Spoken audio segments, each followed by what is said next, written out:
Chapter 521. In the darkest night, the green lamp will play a pivotal role. This is just the beginning. Do you know Abinsu's friend?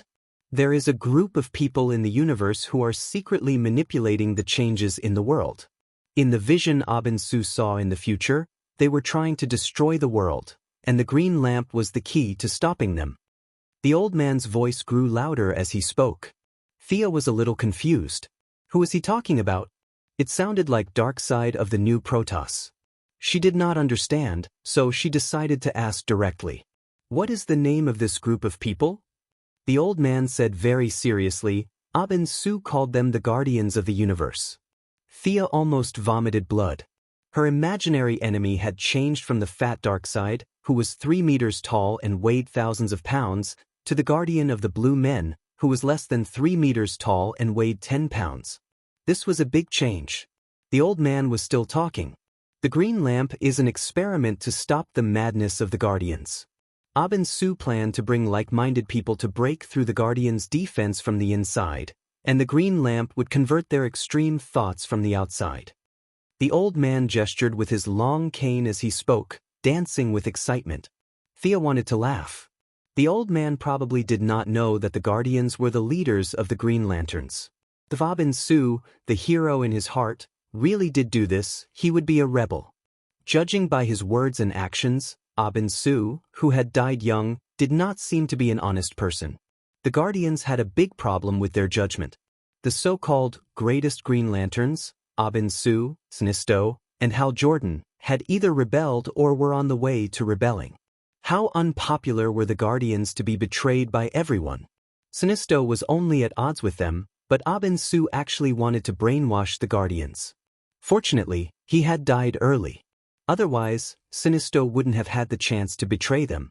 Sia expressed her utmost respect for this senior who had such a brilliant mind. Eating the Guardians' food while trying to brainwash the little blue man, Abinsu was indeed very courageous as a green light. As for Qing Nu and the others, they will most likely still listen to Abinsu's orders.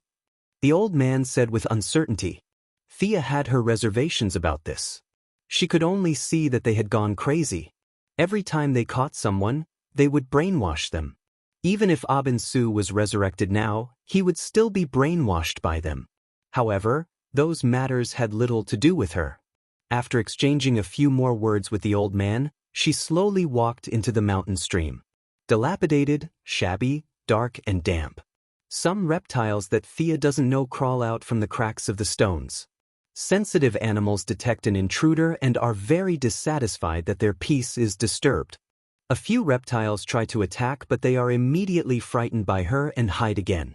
The ground wasn't very wide, but there were many marks made by sharp weapons. It could be seen that it was created by the lantern ring. Thea slowly walked inside according to the guidance of the emotional energy. When she reached the deepest part, she finally saw the true embodiment of the will of the world. The green light of compassion's total energy. What made her a little speechless was that this total energy was still in the shape of a rechargeable lantern. Except for the different color, it was exactly the same as the yellow light of compassion's total energy. Needless to say, this was created by Abinsu, who lacked artistic talent, imitating the green light of Oa. Thea's mind was already filled with images of 7 different colored total energy in front of her, and the image of her loudly summoning Shenron. Thea carefully approached the total energy. The waves of brainwashing short waves that she imagined did not appear. Thea was even more certain of her judgment. This total energy was harmless to her. Qing Nu and the others must have read the scriptures wrongly. Otherwise, how could such positive emotional energy have such a strong hostility and start a fight just because of a disagreement? Perhaps the red light core that controlled the wrath was just like this. Thinking of the purpose of her trip, she no longer hesitated. Without the green light of compassion, she could still communicate with the emotions of compassion. Drawing out the excited holy sword, Thea sank her mind into the spiritual world, searching for the compassion that belonged to her. Back then, she obtained the emotion of fear through a trick. After that, she gradually grasped and controlled this emotion in the process of continuously using it. First, she bore the fruit, then she planted it. The order was obviously reversed. Compassion was not an emotion that could be used in the same way. Generally speaking, compassion was not rare. As long as one had a kind heart, they would have compassion. Even the most evil people could occasionally do something to help the weak. The most obvious example was Qing Nu and the others who were reading the scriptures wrongly.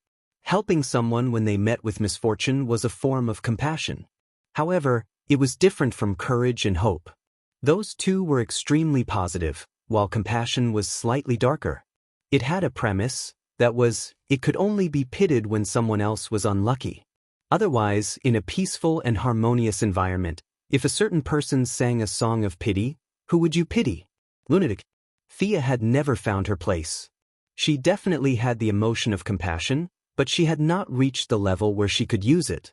For the ordinary people on earth, she could be said to be loved by all. To exaggerate, she was like a god in the eyes of the world. Now, even if the president wanted to talk to her, he would need to be mentally prepared. It was not that she was repulsive, nor was it that she was difficult to communicate with. It was completely the difference in the level of life, which naturally made people revere her. However, she knew her own situation better than anyone else. No one knew better than her how many hardships Earth would suffer in the future. Pity others? Who would pity her? What virtue of loving the world? She had never felt that she had such a thing. She had always been searching for the compassion that she did not know where it was. Now, facing the total energy of compassion in the universe, and with the help of the Holy Sword, Thea felt that she might have been wrong before. Abin Su's idea of making the bad people good and letting them feel compassion was undoubtedly a crooked path. Sia's original idea of being merciful and delivering all living beings from torment was also biased. The target of compassion was not limited to intelligent life. Especially after seeing the will of the planet turn into the total energy of compassion, she was even more convinced of this point. With the help of the total energy, Thea jumped out of the fixed circle. Only then did she realize how narrow-minded she was before. She saw the grandeur in front of her. The whole world was wailing, and the world needed help. Not one person, one land, one planet, but the entire universe, the universe that had been ravaged, needed compassion.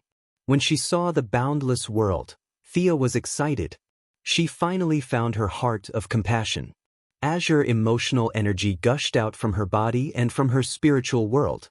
Few people in the world could compare to her in the use of emotional energy. She just needed to learn a little, and she was able to control this emotion. Chapter 522. Because her starting point or target was too big, the quality and quantity of this energy was also frighteningly high. Without the cooperation of the lantern ring, it was impossible for an ordinary person to control this energy. However, Thea had been playing with fear energy for several years. Her newborn compassion was quickly tamed by her, and the green lantern energy around her also made it very convenient for her to refine her compassion emotions.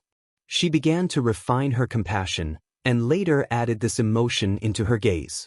In the future, other than scaring people with a single glance, she could also use her compassionate gaze to make them wish they were dead. The only pity was that this kind of emotional impact was closely related to the opponent's willpower. Those with strong willpower could be ignored, and those with weak willpower were definitely not experts. The sight attack was just a side effect. The biggest benefit it brought her was that she could finally control the sacred sword. She finally felt a little more comfortable. Using compassion to control the sword of victory and pledge was much stronger than fear. The disharmony between the two parties was significantly reduced, and the amount of light that could be carried per unit of time was increased by at least 30%. Feeling that her mission was completed, Thea was about to teleport away when she heard a soft voice in her heart. Who are you? The voice asked carefully. Thea quickly stopped and asked who it was and where it was.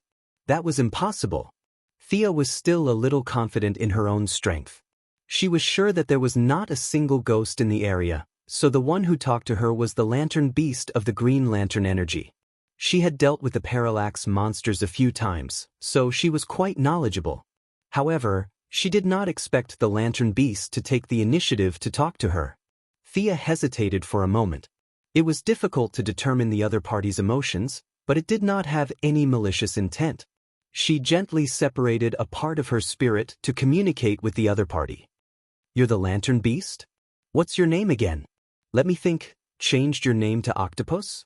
The lantern beasts were all manifestations of emotions. To a certain extent, they were terrifyingly simple. Under the projection of Thea's spirit, a medium-sized tentacle monster appeared in the huge green lantern energy. No, it was an octopus. You know me. I've never seen an outsider. Are you the holder of the lantern ring? Seeing that Thea did not answer, it asked again, how's the outside world now? I have very little emotional energy here. Are you still here? You're not leaving, are you? Sia fell into deep thought. Lantern beasts had no gender. If they were to be categorized according to their personalities, the parallax monster would be equivalent to a middle school boy who was cursing at the heavens and the earth, while the squishy zongzong octopus in front of her would be like a kindergarten loli. The amount of emotional energy and the length of time in the world really affected their respective personalities. Thea tried to answer. Don't you know there are members of the Green Lantern Club outside? You have never seen the holder of the lantern ring? The lantern beast waved its tentacles in confusion. No one has ever spoken to me. There's a bad guy outside who often extracts emotional energy from me, but he can't see me. The octopus's tone was full of complaints. The bad guy it was talking about was the old man who led them here. In order to make the lantern ring, he must have extracted energy from the already small total energy. Thea even thought that the old man's hands were not nimble and his skills were mediocre. He must have wasted a lot of energy. The old man was just an ordinary person. He did not have a lantern ring or spirit. He had been guarding this place for many years and probably did not know about the existence of the lantern beasts. As for Su, as a member of the Green Lantern Ring, it was even more unlikely that he would talk to it easily. Thea, who held the sacred sword, only talked to it after she manifested the emotion of compassion. Thea's original intention to go home and sleep was immediately extinguished. She saw the hope of controlling the Green Lantern tribe. The person who controlled the total energy could change the purpose of the lantern ring. For example, Sinisto's initial selection criteria was to control fear. Later, he changed it to release fear. After Thea took over, he changed it back again. The Yellow Lantern Ring was like this, so the Green Lantern Ring should be no exception. Changing the settings of their lantern ring, compassion should not be brainwashing. It was too cruel and evil. No intelligent life could accept the change of their temperament and become a person with the so-called compassion emotion. Using a tough method to turn evil into good was simply an insult to the word justice. Can I get the Green Lantern Ring too? Thea asked tentatively. Yes, I can see your compassion. To be honest, you can stimulate the emotional energy without the lantern ring. You're really amazing. I can provide you with this energy, but I don't know how to make a lantern ring. I'm afraid you'll have to look for that little guy. The octopus kindly reminded her. Thea laughed. It was difficult for others to make a lantern ring. It was equivalent to a monopolized technology that was only circulated in a small circle. Unfortunately, she was one of those people. When Sinisto entrusted Kruger to the Yellow Lantern Corps, he included a lot of ring manufacturing technology and experience. Making a Green Lantern ring was a piece of cake for her. Don't worry, it's just making a lantern ring. It's not difficult, Thea said confidently. Now that the Yellow Lantern Corps had regained its momentum, the Galactic Alliance's daily deals were enough to make the 300 people in the Corps happy. It was really hard for anyone to reject the huge amount of money thrown at them. The initial dissatisfaction from leaving Kruger had disappeared. There were definitely still bad people in the Corps, but aliens who did not love money and only wanted to destroy the world were still rare. The prospects of the Corps were good, so Thea naturally started to recruit new subordinates. Every now and then, she would make a few rings and throw them out. There were always a few talents. Although she wasn't as skilled as Sinisto, who could make thousands of rings in one go and reach the point of perfection, with the help of her powerful mental strength, the rings she made were all above standard. It wouldn't be an exaggeration to say that they were all top-notch. The octopus said with a tone that said, "You're bragging." She reached out and extracted a portion of the total energy of the lantern ring and began to make it. She made the tire, carved the internal circuit, connected it to the green lantern network, infused it with energy, and finally formed it. She had done this process dozens of times, which disappointed the lantern beasts who wanted to see her make a fool of herself. A sky-blue lantern ring quickly circled around her.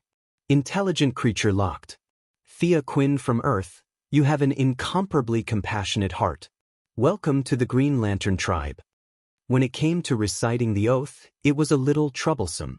The original oath was completely in the local language.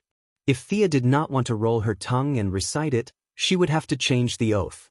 In order to gain the right to speak, she certainly could not follow the routine of others.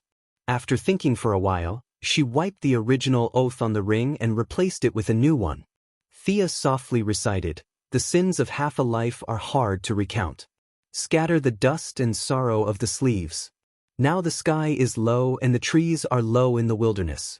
Bow down and finally find the way home." Chapter 523. The first two sentences of the oath were about the situation of the Green Lamp tribe. In the third sentence, Thea hoped that they could broaden their horizons. In the fourth sentence, she hoped that they could find true compassion, both for others and for themselves. The uniform of the Green Lamp tribe was as simple and plain as their symbol, and there was very little cloth.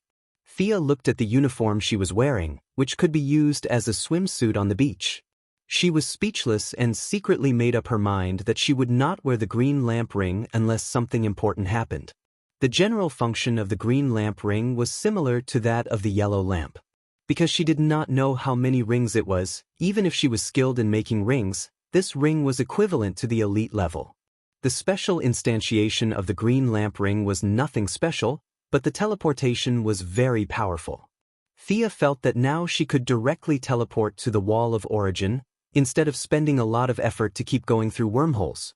Adding the teleportation skill of the green lamp ring to her magic, Thea's teleportation skill could be said to be unparalleled in the world, but it still needed some time to explore. The green lamp ring was also a healing ring. The power of compassion could be transformed through the lamp ring and could repair physical damage. In addition to the extraordinary white lamp ring, Thea felt that the blue lamp and the green lamp of the rainbow lamp ring each had a part of the healing function. Now that the green lamp could heal the body, the blue lamp could probably heal the mind. Although it was fundamentally different from magic healing, she could use other people's help to improve her healing skills. Learning from each other, she also made new progress in her healing skills. The remaining functions were illusory images and the ability to create illusions. Thea felt that this ring could be called the Ring of Enlightenment. Several major functions revolved around how to make the target suddenly wake up. Thea carefully avoided the brainwashing function, but the remaining functions were still skills to fool people, which made her a little speechless. She was also given a long cane of the green lamp tribe, which could absorb the rainbow light, store it, and shoot it out. It looked cool, but for Thea, this function could only be called a chicken rib. Sometimes it could be said to be useless, but sometimes it could be said to be useful, but there was no suitable place to use it.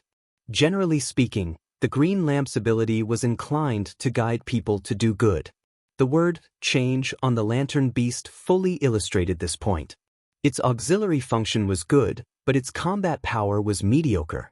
Thea communicated with the Changzong Cuttlebone and took back the energy of the lantern ring. Apart from her own lantern ring, the rest of the lantern ring went offline. With his supervision, the Green Lanterns all regained their sanity. These people were not good people. They were all criminals that Abin Su had captured from all over the universe. If they regained their sanity and attacked each other, the blame would definitely be placed on Thea. Thea doesn't have much time. She talks about life, ideals, and the future with the lowly for a while. With its limited support, Thea begins to adjust the settings of the light ring. Wearing the ring would cause people to be brainwashed. This function had a great impact on intelligent life. It was not an exaggeration to call it evil. This kind of forced emotion was not compassion at all. Just like what Superman's father said, they gave Superman the right to choose. Now, Thea also gives the members of the Lantern Ring the right to choose again. A simple dialogue box appears in the mind of each member. Thea directly uses her psychic power to bypass the language barrier and asks them if they still want to practice compassion. Even without the blessing of the lantern ring, the leader Qing Nu immediately makes her own judgment. She chooses to continue on the path of compassion. The rest of the people hesitated, and some gradually made up their minds. In the end, 103 members of the tribe all chose to continue wearing the green lantern. Thea is a little moved. Don't they know that their will is forcibly changed by the lantern ring? They are all not children. They all know that. But they still choose to continue on the previous path. From this, Thea sees the powerful tolerance of compassion. Well, I gave you the choice. This is your problem. Thea mutters to herself and continues to make adjustments. First of all, cancel the oath in the native language and change it to the common language. Their daily language was also changed to the common language. Many of these people were interstellar felons, so they actually knew the common language. However, to take care of their old habits, Sia still kept the adjective new for them. After the adjustments are made, the energy of the lantern ring is returned to them. In the silent teleportation, 103 people all appeared in front of Thea. Qing Nu's attitude finally changed, but there is a trace of anger on her face. Outsider, you have no right to interfere with our lives. Thea looks at this group of people one by one. Some of them are glaring at her, some of them are avoiding her, and some of them have a complicated look in their eyes.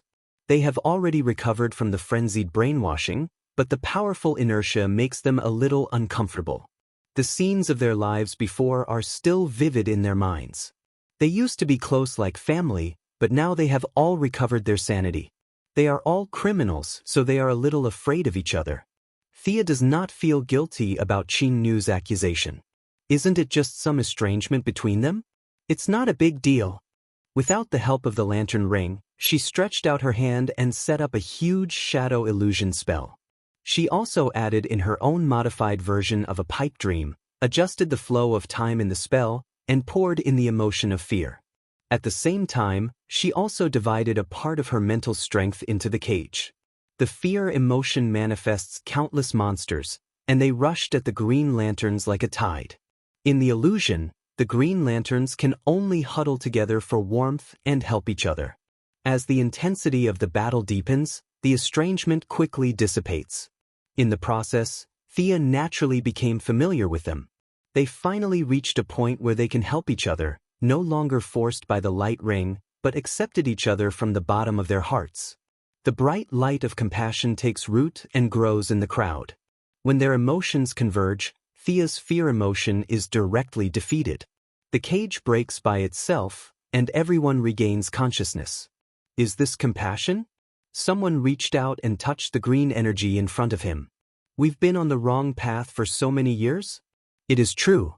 There is a world of difference between the compassion that exists between heaven and earth and the compassion that exists between heaven and earth. This group of people quickly discovered the subtle differences between their respective energies. Is this your true goal? Is this really compassion? Qing Nu's body trembled with tears streaming down her face, and she asked with uncertainty. Thea has been secretly observing the actions of the first Green Lantern to wear the light ring. She had to admit that Abin Su's evil compassion method is quite effective. The original serial killer has been completely changed. Her heart is filled with remorse for her past sins. Others may be a little conflicted, but as the most powerful Green Lantern, the powerful energy has completely rewritten her body and soul. Thea nodded in response to her question. That's right, this is true compassion. Chapter 524. Actually, who could say for sure what true compassion was? Everyone had a different interpretation of the world and life. One person's honey was another person's arsenic. Forcefully using personal values to explain the truth of the universe was biased in itself. However, in order to control the Green Lanterns, Thea gave them the right to choose. She showed them a broader and more tolerant compassion. She was quite proud of it. Abin Su was already dead. Regardless of whether his views were right or wrong, they were all in the past and should be replaced by more rational and healthy emotions. The Green Lanterns paid their respects to Thea according to their tribe's etiquette. Thea accepted it calmly. She deserved it, so there was nothing to be embarrassed about. In a way, she had also liberated the Green Lantern Corps, allowing them to embark on a broader and more positive path. Is this Abin-Su's idea? The elusive short old man jumped out of the shade and pointed at the Green Lanterns as he asked Thea. Thea felt a bit guilty towards this old man who had never left his own planet and wanted to rebel against the little blue men just because of friendship. However, she soon realized that it was her compassion that was affecting her, so she suppressed her guilt and insisted. That's right, this is indeed Abin-Su's idea. This is his latest realization. The old man was enlightened and stood to the side happily. Thea actually wanted to ask the old man's name, but seeing that he had no intention of introducing himself, she could only give up. She waited for a while and waited for the Green Lanterns to regain their composure before speaking. Brothers and sisters, I've brought you the true compassion of the Green Lanterns. Next, there's something I need you to witness. They had been together for many days in the illusion, so no one objected to her calling them brothers and sisters. Thea then turned around to communicate with the Green Lantern's energy source. This was the first time they had seen such a huge energy source. They didn't know what was going on, so they could only watch in silence. At this time, Thea used her psychic power to communicate with the Green Lantern Beast. She wanted to ask for something from the lowly Lantern Beast. Book? I don't have any books here. The Lantern Beast in the mental world was a bit confused. A few tentacles scratched its head as it answered. Definitely. Maybe it wasn't there before, but when I mentioned the book, it must have been there. If I'm not mistaken, it should be in your energy source. Thea was very sure that the Green Lantern had the Book of Ura, the Yellow Lantern had the Book of Parallax, the Black Lantern had the Book of Death, and the Green Lantern definitely had it as well. However, Abin-Su, the creator of the Lantern Ring, did not know about this secret. His level was not high enough to establish his own Lantern Ring, and he did not dare come into contact with the Lantern Beasts. He knew about the Book of of the Green Lantern Ring, but he definitely did not know that each Lantern Ring had a book. Thea had been in possession of the Parallax book for a long time and had communicated with the Parallax monsters several times. She knew these rules like the back of her hand. Yes, there must be. Let's look around. Thea coaxed the Cuttlebone like a child. It was rare for the lowly Lantern Beast to meet someone who was willing to chat with it, so it was not unhappy. In its eyes, this might be a game, so it looked very serious. Soon, the lowly Lantern Beast found something new. It asked in an uncertain tone, "Is this the book you were talking about?" Thea's spiritual power was a little slow in the emotion of pity. It took her a while to find the Cuttlebone and scan what it found. It was square and could be used as a shield or a table. Such a thick thing. Yes, this must be the Book of the Green Lantern that did not appear in the original time and space. She tricked the Lantern Beast to help her move it out. The other Green Lanterns did not know what she was doing. They only saw Thea lowering her head for a few minutes, and then there was a flash of energy. In the flash, a big blue book appeared in Thea's hand. Thea looked at it carefully. It was similar to the Book of Parallax, but the Book of Parallax could slow down the target. This book's function was healing. As long as the book was present, it would heal the surrounding allies every minute until the energy in the book was exhausted. A powerful battlefield halo? Thea glanced at it. The rest of the functions were almost the same, registering information and recording all kinds of events. She was most familiar with registering information. Taking advantage of the fact that there was no name in the book, she wrote her name on the first line. Thea did not want to hold the book by herself. It was one of the rules that the book could not be held by the same person as the leader of the army. Now that she was in control of the Yellow Lantern, the Book of Parallax was handed to Fiora. This book was born from Nu, so its name should be the Book of Nu Qing Nu. Are you willing to hold this book? This was Thea's blatant scheme. If she wanted the position of the leader, she couldn't avoid Qing Nu. Her intention was self-evident when she took out the book after so much effort. The first blue lantern contained a lot of information. Thea guessed that Qing Nu knew that she could not have both the leader and the book. She held the book with both hands and looked at Qing Nu calmly. Qing Nu's moral character had become like a saint, but this did not mean that she had become stupid. Even when she was brainwashed in the original timeline, her intelligence still allowed her to deal with the Seven Lantern Corps. She played Hal Jordan and the others like a fool. Now that the brainwashing effect was gone, her thinking was more rational and deeper. Where will you lead the Blue Lantern? Qing Nu walked up to Thea, but she did not take the book. Instead, she asked in a low voice. Thea knew that Qing Nu was still doubtful. I will lead the Blue Lantern out of the dark night. This is my promise. The Blue Lantern should expand the scope of recruitment. Even the kind-hearted need mercy. Seeing that Qing Nu still had not made up her mind, Thea added, the Blue Lantern should abandon its principle of seclusion. More and more people will join this big family. In Abinsu's era, the Blue Lantern was a secret force he established to counterattack the main planet of Ura. Of course, he had to adhere to the principle of seclusion. Now it was unnecessary. It could be said that the Guardians were open-minded and had a good vision. They even turned a blind eye to the Yellow Lantern, so they would not make things difficult for the Blue Lantern, who was like a saint. Even if they met the Green Lanterns in the universe, they would not make things difficult for the merciful Blue Lantern. They might even help him. As for whether the Guardians would dig up Abinsu's grave if they knew about the existence of such a secret force, Thea felt that it was unlikely. The little blue men had been stripped of their emotions. They did not know what anger was. If you praised them, they would not be happy. If you scolded them, they would not be angry. What's more, even if they dug up Abinsu's grave, it would have nothing to do with Thea. Qing Nu was moved by the idea of strengthening the Blue Lantern. She knew her own family well. The Blue Lantern tribe used to be notorious criminals with a bad reputation. If they were put in the universe, it would be hard to say if they would not be hunted down.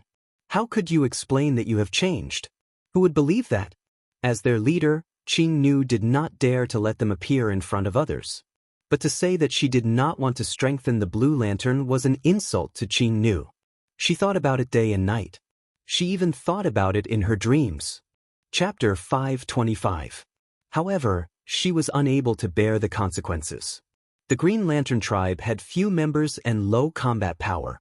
Her thin shoulders could not withstand all kinds of unpredictable risks.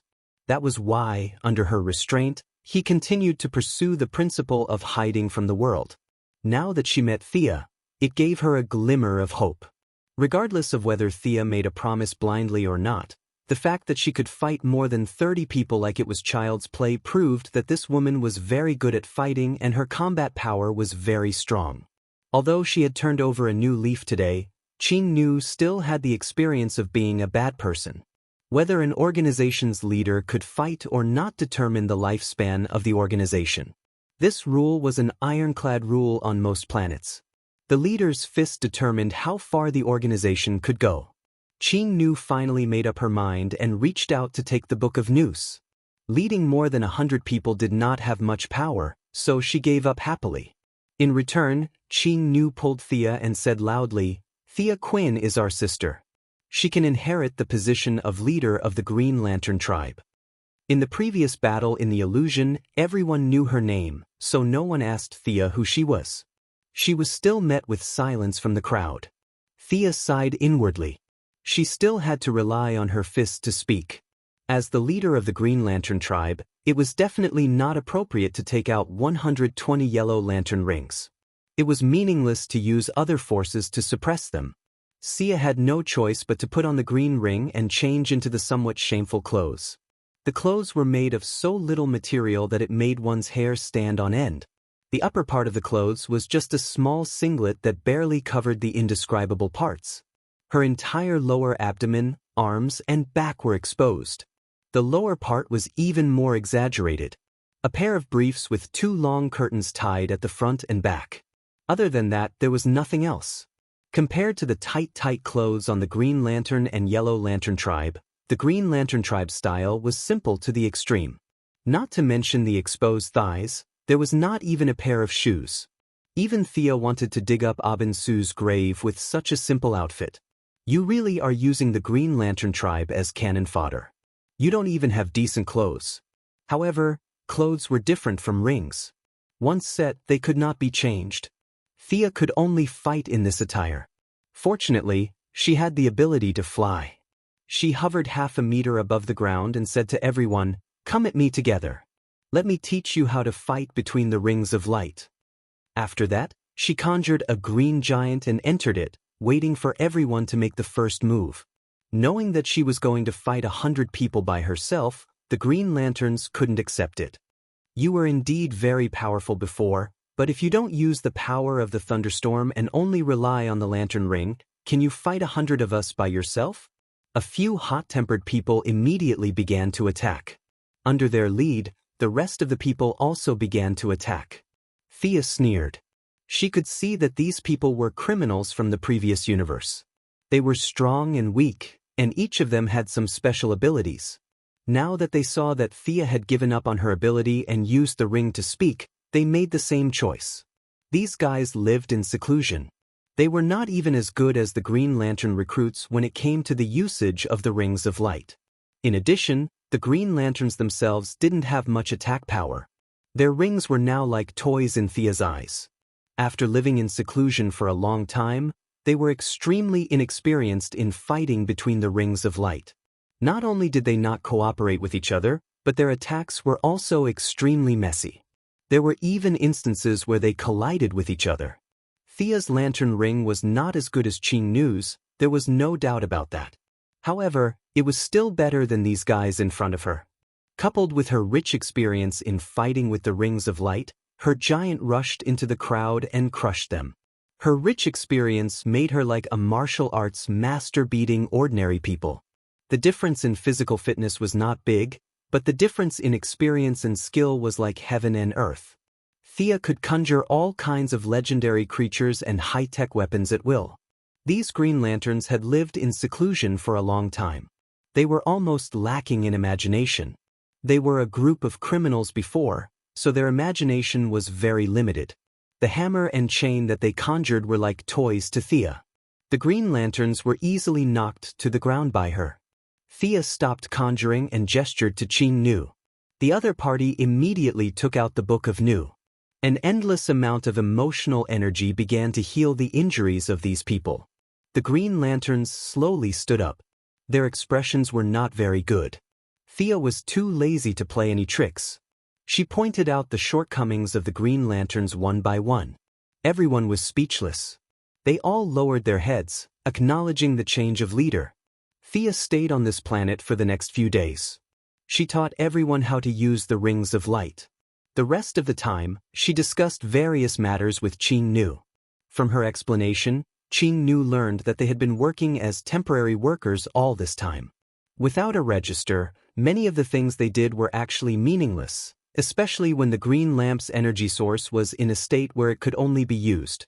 Thea could not stay here for long. She also brought Qing Nu to see the Green Lantern cuttlefish. Unlike Thea, who was coaxing the Green Lantern beasts like children, Qing Nu trembled in fear when she saw the Green Lantern cuttlefish.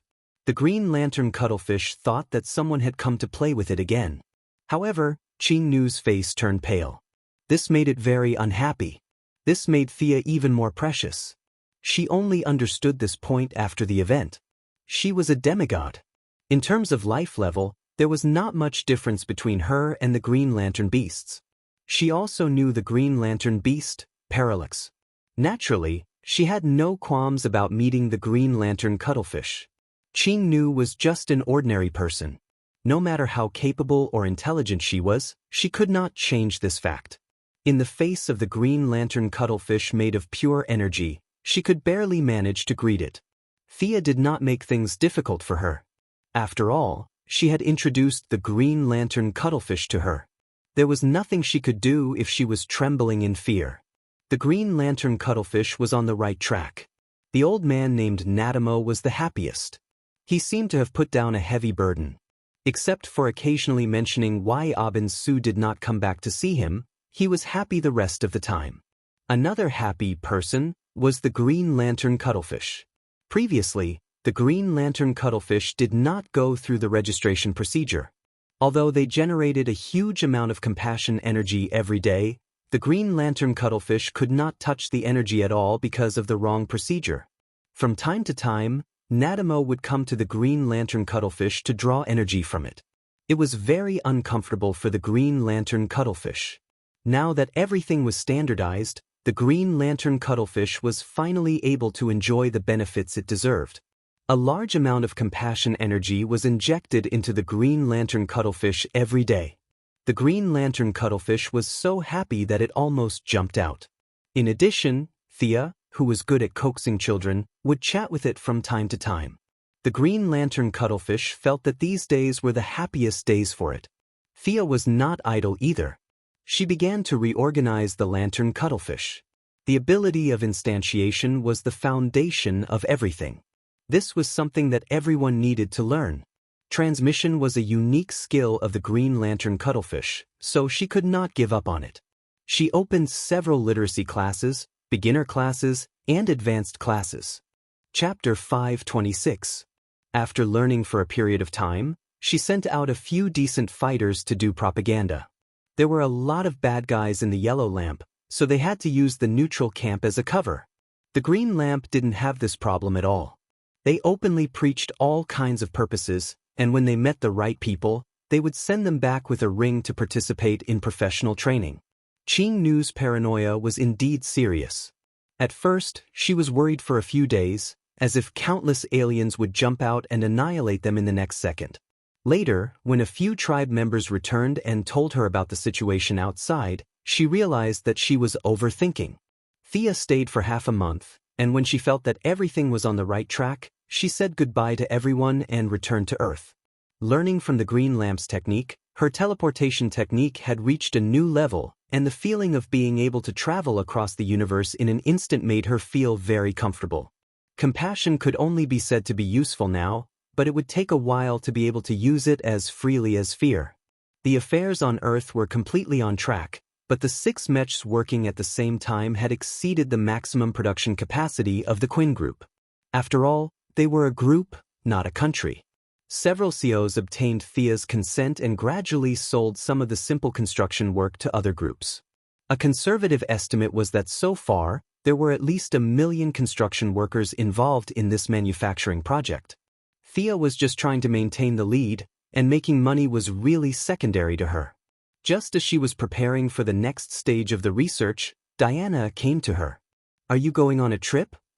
In the apartment in London, Thea looked at Diana, who was packing, and asked a little strangely.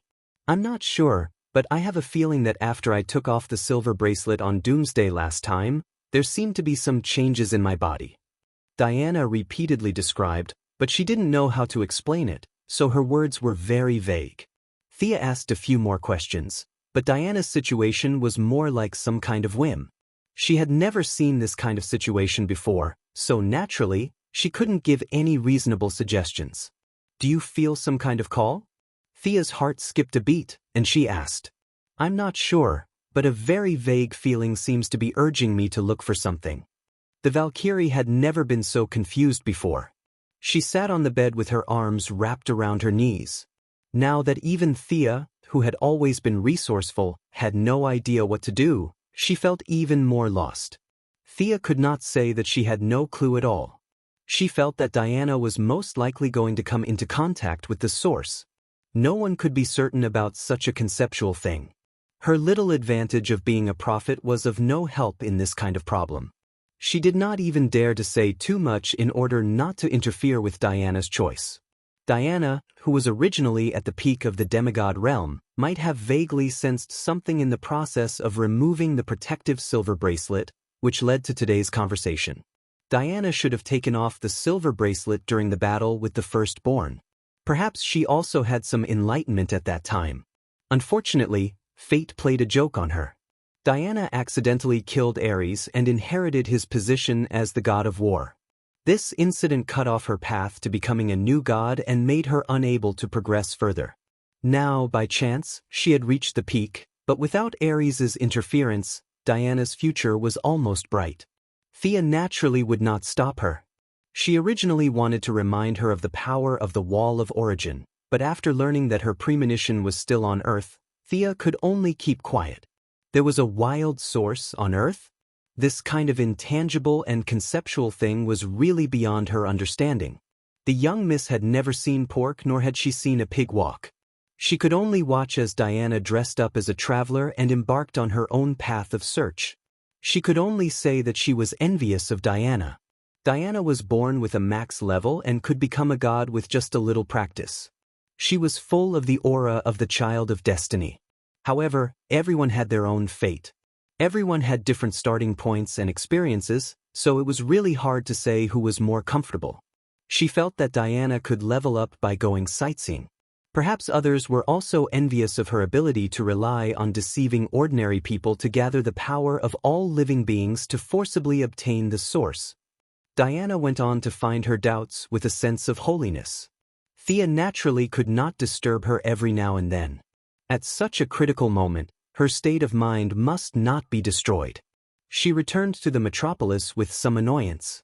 Rose Wilson, the daughter of the Nal, who was now in charge of the Earth's intelligence network, brought her great news. The personnel planted in Dr. Savannah's expedition team sent news that the doctor, who was born in a wealthy family and loved archaeology more than money, seemed to have made a major breakthrough. 45 miles north of Baghdad, they seem to have found a place that is very similar to the historical record, Ross Wilson reported respectfully. Thea, who had always been a little gloomy in front of her subordinates, could no longer control her emotions and laughed happily. Tell your father that Target B has appeared. Ask him to bring people back to Earth quickly. Thea did not explain to Rose Wilson and ordered her to prepare. Rose Wilson bowed her head and left. Thea was very excited. Target A, Shazam, Target B, Black Adam. She had worked hard for many years and finally waited for this day. She was no longer the ignorant girl. Thea was very clear that as long as she could obtain the power of either of these two people, she could reach the peak of demigod. She was originally a little annoyed by Diana's advancement, but she immediately felt better. This had nothing to do with love. It was completely a way for two women with the same character to get along. To put it in a tacky way, they were a match on another level. Their door was power and life level. 100 years ago, when they first met on Paradise Island, Thea was strong and Diana was weak. After that, the Valkyrie trained hard for 100 years, while Thea did not make any progress. The two of them were strong and weak. In recent years, Thea had been catching up head-on, and the two of them were tied. Thea even regained the upper hand with her various means. In the Battle of Doomsday, Diana chose to stake it all on one throw. It was not without the intention of climbing to the top. She thought that she would be under Diana for a short time, but she did not expect that fate would favor her. After absorbing Black Adam, she would go to the Wall of Origin to hook up with the Origin. Perhaps Thea could become a god before Diana. This was the reason for her joy. In the eyes of outsiders, the two of them were very sick, but this was how they got along. They were lovers and opponents, and the kind of opponents for life. In the original space-time, Diana had abandoned Steve Trevor. This was a result of the great difference in strength between the two of them. There was no right or wrong, but there was no common language between them. An elephant might be friends with an ant, but if it stayed in the ant hole for a long time, neither of them could bear it. Thea suppressed the ecstasy in her heart. She knew that there was still a tough battle to fight. Black Adam was not as gullible as Billy Batson. Chapter 527. Black Adam was an adult, which meant that words would not work on him. Although he also shouted, Shazam, to gain power, unlike Billy Batson who got his power from the Greek gods, his power came from the Egyptian gods. Just like how Thea pursued the balanced development of the 6 types of magic, Shazam's ritual was to gain the power of the 6 gods to balance the user's body. Su's endurance, Horus agility, Amon's strength, and so on. That's right, one of the 6 divine powers of Black Adam was Thea's old friend Horus. This was also the main reason why she was confident in attacking him. After all, she did not want to kill him, but capture him and then slowly absorb his divine power. This made the difficulty of the battle increased by 2 levels. Death Knell came back quickly, and Midnight Daddy came along with him. As the only mage under Thea, he would be of great help in the upcoming battle. Thea ordered Death Knell to mobilize manpower everywhere. There were too many satellites in the sky above Iraq, and many of her subordinates could not be exposed. The people on Earth were only responsible for breaking the seal. As long as Black Adam was summoned, they would immediately pack up and teleport away. The actual battlefield was in outer space, and many of her subordinates were waiting on the other side. Black Adam, who had been sealed for 1,000 years, would probably leave Earth before he could understand what was going on. The process after that was self-evident. Thea's side would definitely win. Black Adam could be dragged away by force, but Shyvana's archaeological team was not suitable to do so. The archaeological team also hired a lot of mercenaries. In order to not expose her own traces, Thea was prepared to use firearms to deal with these people. In the chaos of Baghdad, who would know who killed them? Not long after, they met up with Death Knell's subordinates. Thea, whose teleportation spell had reached a new level, directly teleported away with dozens of people. In a valley 45 miles northwest of Baghdad, Dr. Shyvana, who was in his 50s, was excitedly strolling around the campsite. He was also a rich baldy, but his focus was completely different from Luther's. Exploring the mysterious power had been his long-cherished wish for many years. For this wish, he could endure the ridicule of others and the ridicule of his family. This was because he always believed that there was a mysterious power in this world. For this reason, he taught himself hundreds of ancient languages and constantly appeared in dangerous places all over the world, seeking the truth of the world from ancient books. 3 years ago, through an unknown channel, he had heard of the legend of Black Adam and the story of how this powerful magus rose from a slave to a king. Dr. Shyvana didn't know that this was information that Thea had purposely revealed to him. He studied the ancient literature tirelessly and searched for clues in countless tombs. Finally, he made a major breakthrough today. He led his subordinates and spent several months in this faraway country just to prove that his judgment was correct. "Doctor, you're right. We found something." Dr. Shyvana could still recall the shock and admiration that came from the bottom of his heart when his subordinates finally saw the results of his stubbornness. He didn't order them to dig immediately. Instead, he returned to the campsite to look for the various clues he had collected over the years. He was like an examinee who was about to enter the exam. He kept looking at the parchment and rubbing that he could memorize. Finally, he calmed down. Thinking that his life's goal was right in front of him, he excitedly walked out of the campsite and entered a nearby cave. He quickly climbed up the ladder to the bottom. Even though he was already in his 50s and had been running in the mountains for many years, his body was still strong and healthy. "Gregory, how is it?" he asked his proud disciple. Even his proud disciple was already in his 30s. Gregory, who had a beautiful beard and a face full of hardships, happily replied, "Doctor, we accidentally dug out this door when we were digging. It's really incredible. The infrasound didn't detect this place at all." The bald Dr. Shyvana suppressed his excited heart. He felt that his life's goal was right in front of him. He pushed his assistant to the side and personally took a small brush to clean the dust on the door. As the #1 archaeologist in the world, he found the location very accurately and quickly cleaned out a symbol. A simple but dignified symbol appeared on the door. "I." The bald doctor carefully compared it to what he knew. This symbol was very abstract. Many races worshipped the eye, so he couldn't determine what it meant at the moment. Everyone was encouraged by his personal appearance, and the cleaning work began to speed up. Soon, half of the stone door appeared in front of everyone. There was an eye on one side of the door, and a lightning symbol on the other side. The two of them faced each other, and there were some blurry words at the top. Such ancient words.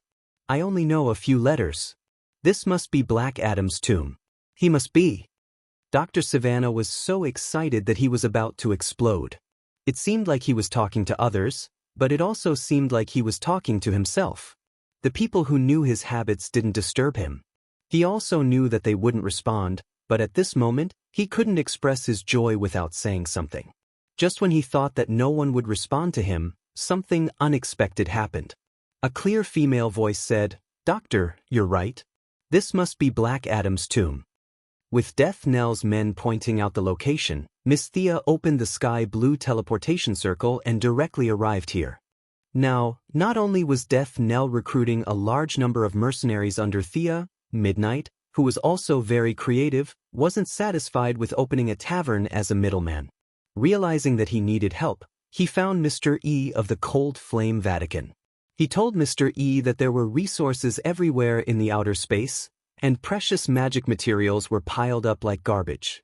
Attracted by the beautiful scene described by Midnight, both sides immediately turned hostility into friendship.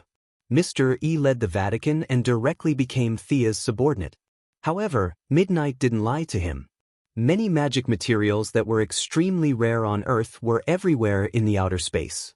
Like a mouse that fell into a rice bowl, Mr. E, who was limited by the lack of resources, was so happy that he couldn't sleep.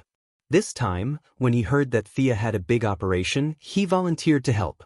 Considering that they were also magicians, Thea also brought them along, so they arrived a little later than expected. "Dr. Quinn, you're here?" The bald Dr. Savannah naturally knew Thea. He even watched the video of the metropolis more than 10 times because he was interested in the mysterious power.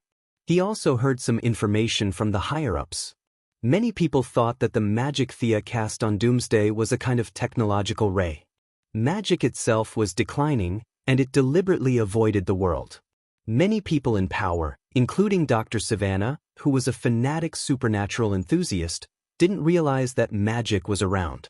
Perhaps in Dr. Savannah's subconscious mind, magic should be incomparably noble and had long disappeared in the long river of time. How could such a legendary thing still exist? How could it be around him? Chapter 528. He was even looking forward to spending his entire life digging for evidence. If magic was right beside him, then what was the point of studying and researching for the past few decades? Subconsciously, Savannah had been ignoring more and more supernatural phenomena. He didn't want his life's pursuit to be in vain, but he didn't want to become a joke either. However, no matter what he thought before, the moment Thea teleported over, his persistence and belief collapsed. "Me? Of course I'm here to look for Black Adam," Thea said with a warm smile. "How did it become like this?" Dr. Savannah's bald head was covered in a thin layer of sweat. He wasn't a good person at all. When he heard the gunshots from the camp, it went without saying what it meant. Although Thea was wearing a jacket with her hands in her pockets and smiling warmly, Dr. Savannah had once mocked her for being a righteous person who lacked brains. Now, he didn't think so, especially when he saw the murderous death knell and the punk-dressed Daddy Midnight. These two didn't look like righteous people at all. However, what shocked him even more was that Mr. E asked Thea with a ferocious look, "Master, should we kill them?" After knowing that Mr. E had joined her, Thea healed his eyes after a short examination. She also picked out a simple meditation technique from Morgan Le Fay and taught it to him. She also told him not to practice those messy meditation techniques in the future. Mr. E, who was eager to show his loyalty, looked at Savannah gloomily, as if he was looking at a pig or a sheep. Thea thought for a moment. "The doctor has worked hard and contributed greatly. Let's keep them for now. Doctor, your lifelong wish is here. Why stop? Continue." It was useless to say anything at this point. Dr. Savannah also had the spirit of someone who could die in the evening. He turned around and signaled for them to continue digging. He had this determination, but the others didn't. They were all workers and archaeologists, not warriors.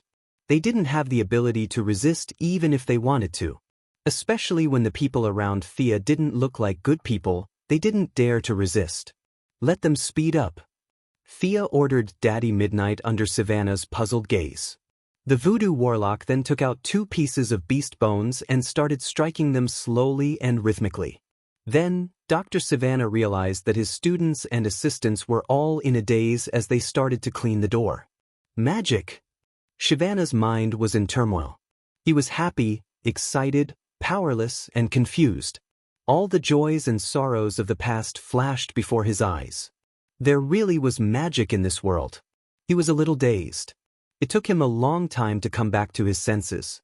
In such a short time, the door had been cleaned up. His student assistants all walked out with wooden expressions. This scene was incomparably horrifying. "How are you going to deal with me?" He could tell that Thea was the leader, and he had talked to her a few times in the outside world, so he asked cautiously. "Don't worry, I didn't kill your assistants. They will forget what happened today when they wake up.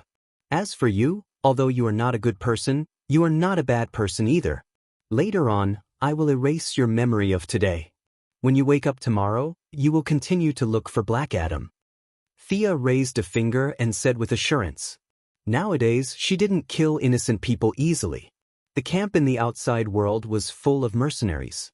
There were many people and people from various forces, so they had to be cleaned up. However, the people in front of her were all ordinary people. Some of them were even students. Although they came to Iraq to dig up other people's relics, they didn't deserve to die. Hearing that he was still alive, Savannah breathed a sigh of relief. After the crisis of life and death, the ideal in his heart emerged again. Don't erase my memory yet. I want to go in and take a look. After saying that, he pointed at the door. In the original space-time, there seemed to be a secret room behind the door. Thea didn't know if Black Adam would come out if she opened it a few years earlier. After thinking about it, she decided to bring the doctor along as insurance. You also know magic? Savannah deliberately stayed away from the other murderous guys and stood beside Thea. Seeing her staring at the door, he couldn't help but ask curiously. Yes. Thea answered casually. Her mind was focused on observing the door. In the original space-time, the bald doctor used a pry bar to force open the door. In her opinion, it was a joke. The magic door in front of her didn't match the pry bar at all. Savannah wanted to ask again, but Thea gave him a cold stare. He was so scared that he didn't dare to say anything. Then he saw a scene that shattered his worldview. Thea kept gathering all kinds of energy balls in her hand and threw them at the door. It's very simple. After checking it a few times, Thea secretly sneered at the old Shazan. Maybe he was very strong, but unfortunately, he didn't have a brain. This door could be described as simple to a magician. The magic he used to seal Black Adam was simple and brainless. Maybe in the era when magic was not popular, he thought that a lightning magic would be able to stop everyone? Thea injected a ball of lightning magic into the symbol on the left eye. The symbol quickly turned into the same lightning symbol as the one on the right. The heavy stone door slowly opened. A winding stone staircase appeared behind the door. Sia took the lead and walked in. Savannah immediately followed, and Death Knell and the rest walked at the back. After walking for half an hour, they finally reached the bottom. Dr. Savannah's equipment was left at the top, but he estimated that they were already deep underground. The space at the bottom wasn't big. There was only a hall connected to the stone staircase.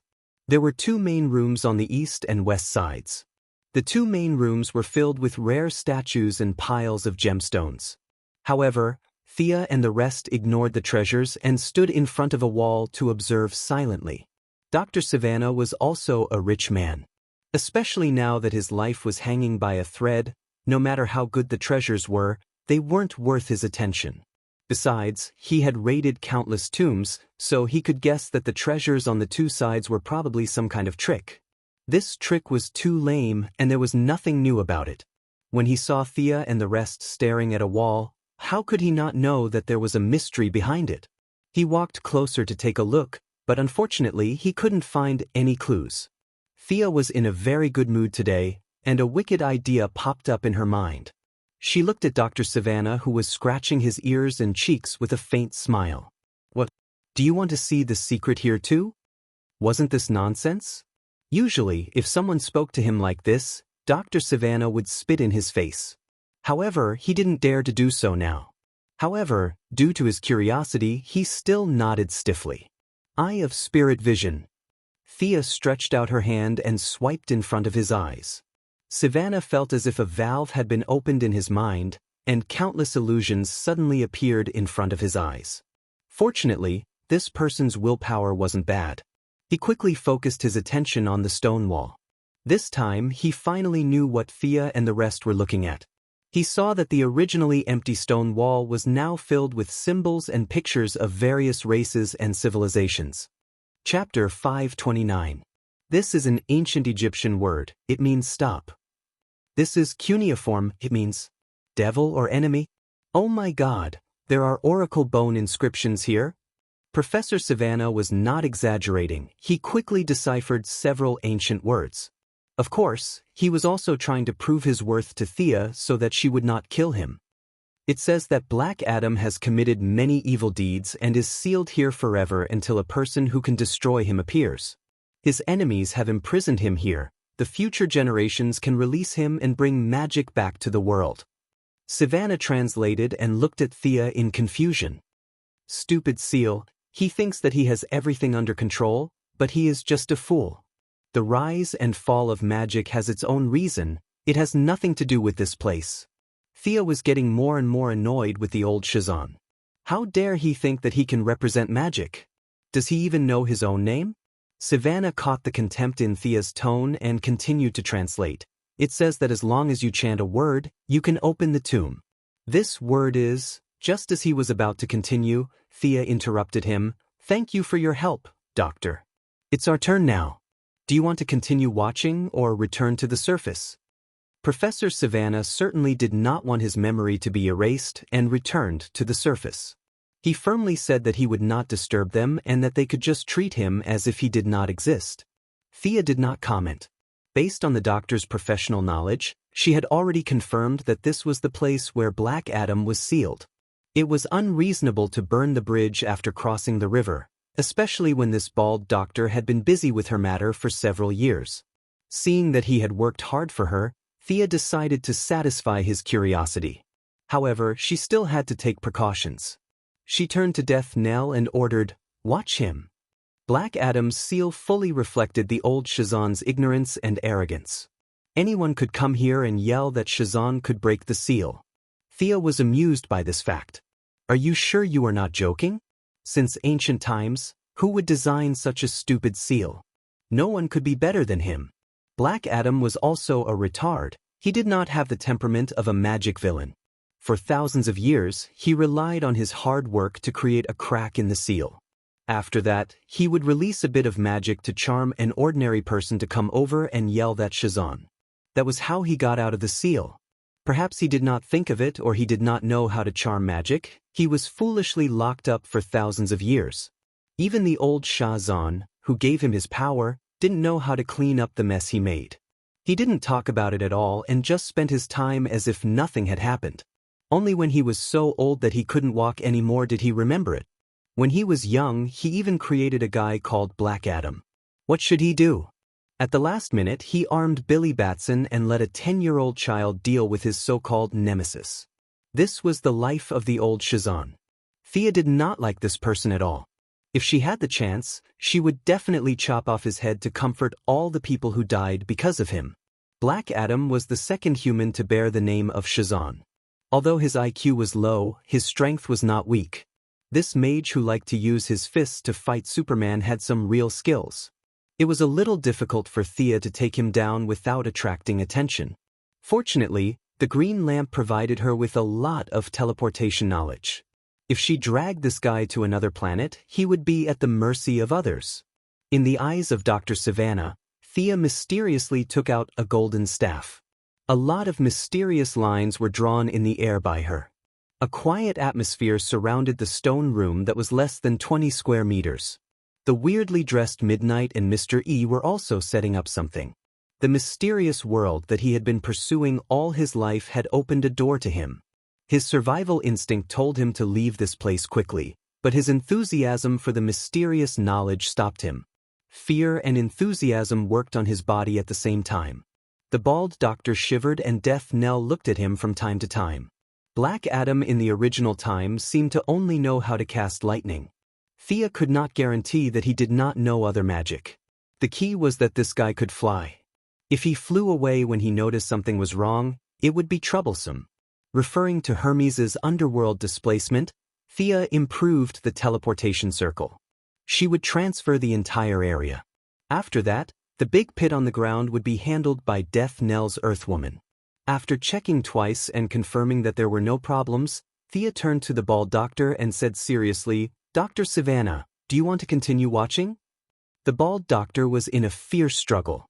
It was not hard to see that these people wanted to harm Black Adam. However, Black Adam's life and death had nothing to do with him. After weighing the pros and cons, he decided to follow his heart. "I have to continue watching.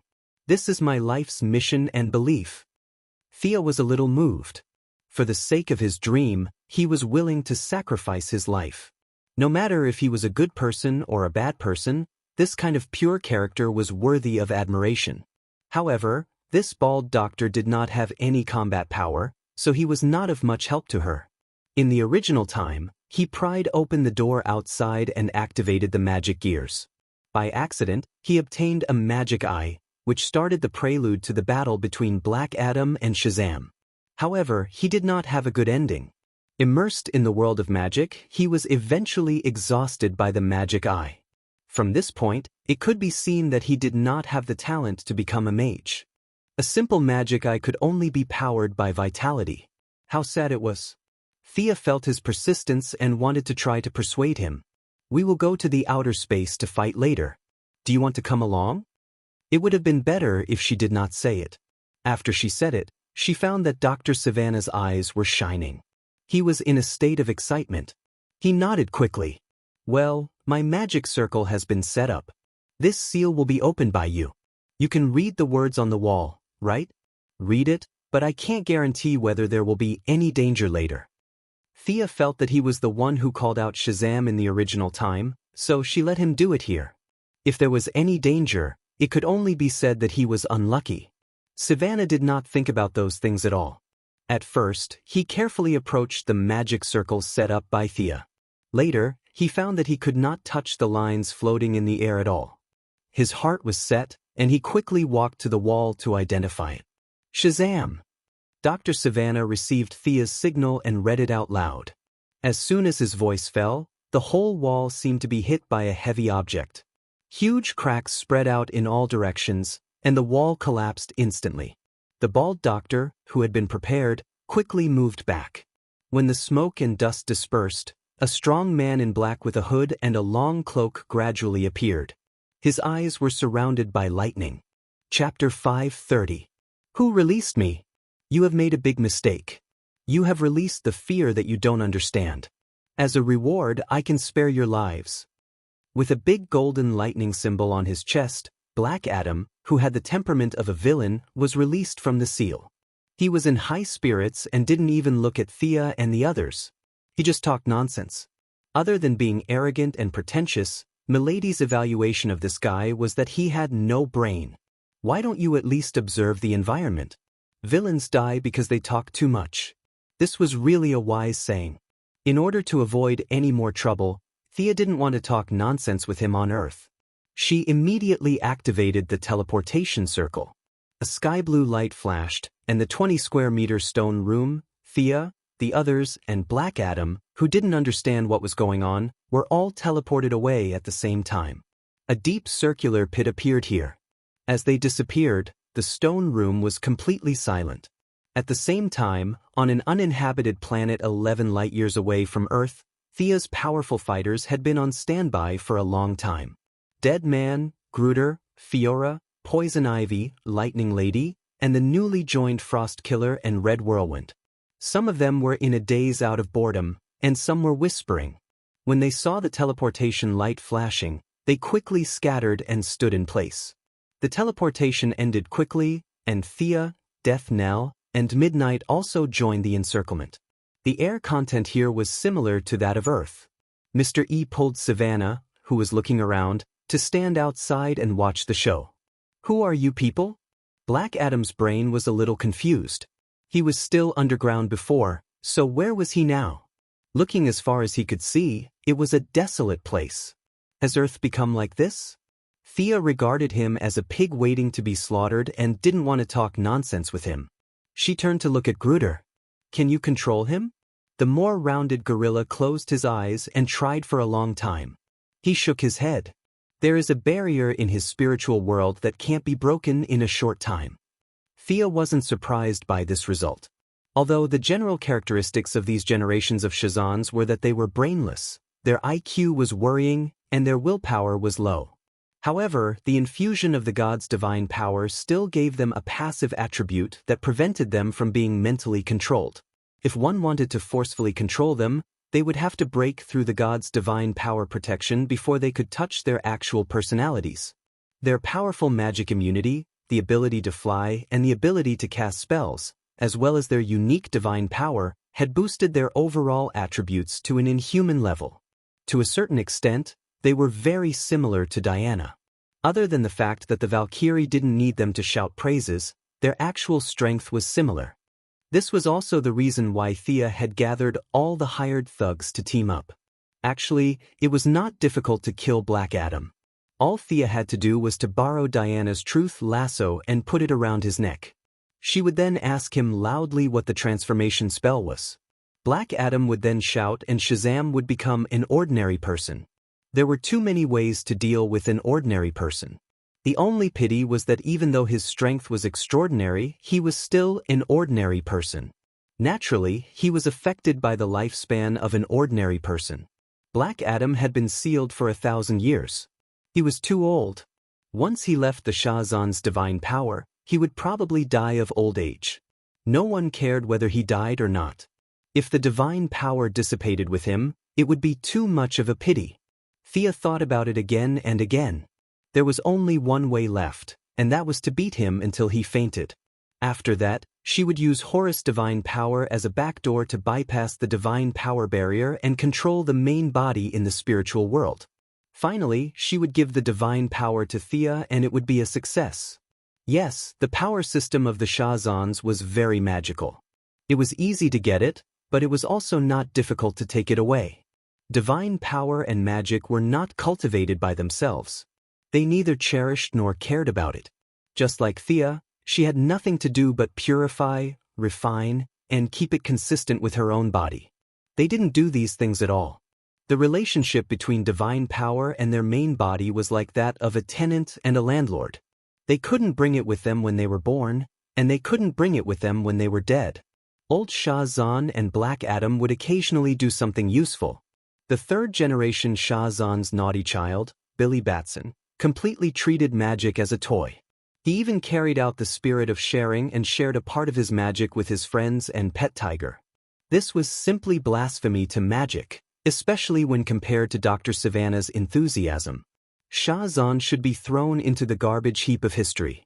Thea waved her hand to her subordinates. Attack at will. The first to jump out was still the Lightning Lady. I heard that you also know how to use lightning. Let's compete. After saying that, she didn't care about the other party's expression. The silver-white arc of lightning gathered in 1/10 of a second and was thrown at Black Adam with a speed that pierced through the air. Do I know you? Black Adam didn't know what it meant to not compete when you could fight. He only felt that he seemed to have picked up the wrong script to escape. However, in the face of an attack, especially an electric attack, he was not careless. In order to frighten these strange people, he chose to take it head-on. He also threw a lightning beam at the other party. The power of the magic lightning scattered the lightning arc of the Lightning Lady. The Lightning Lady, who was a bit of a masochist, looked at the lightning that was coming at her and didn't dodge. She directly collided with it. Her physique that could absorb electricity was indeed heaven-defying. She could absorb the lightning thrown by the Flash in the original timeline. Naturally, she could absorb Shazam's magic now. Awesome! Do you have more? The lightning struck her body and sent her flying 3 to 4 meters away. However, she didn't take it seriously at all. She licked her lips and asked Black Adam a little crazily. Crazy woman. Black Adam had never seen such a physique that could absorb electricity.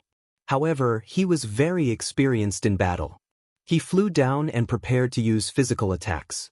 However, he was stopped by Fiora in her black armor when he flew halfway. Fiora was the main force to deal with Black Adam. Her armor was personally made by Thea. After all, she had been with Diana for a long time.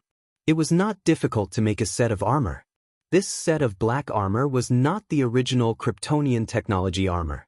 Instead, it was a precious material found on a planet owned by the Ibn Trading Company.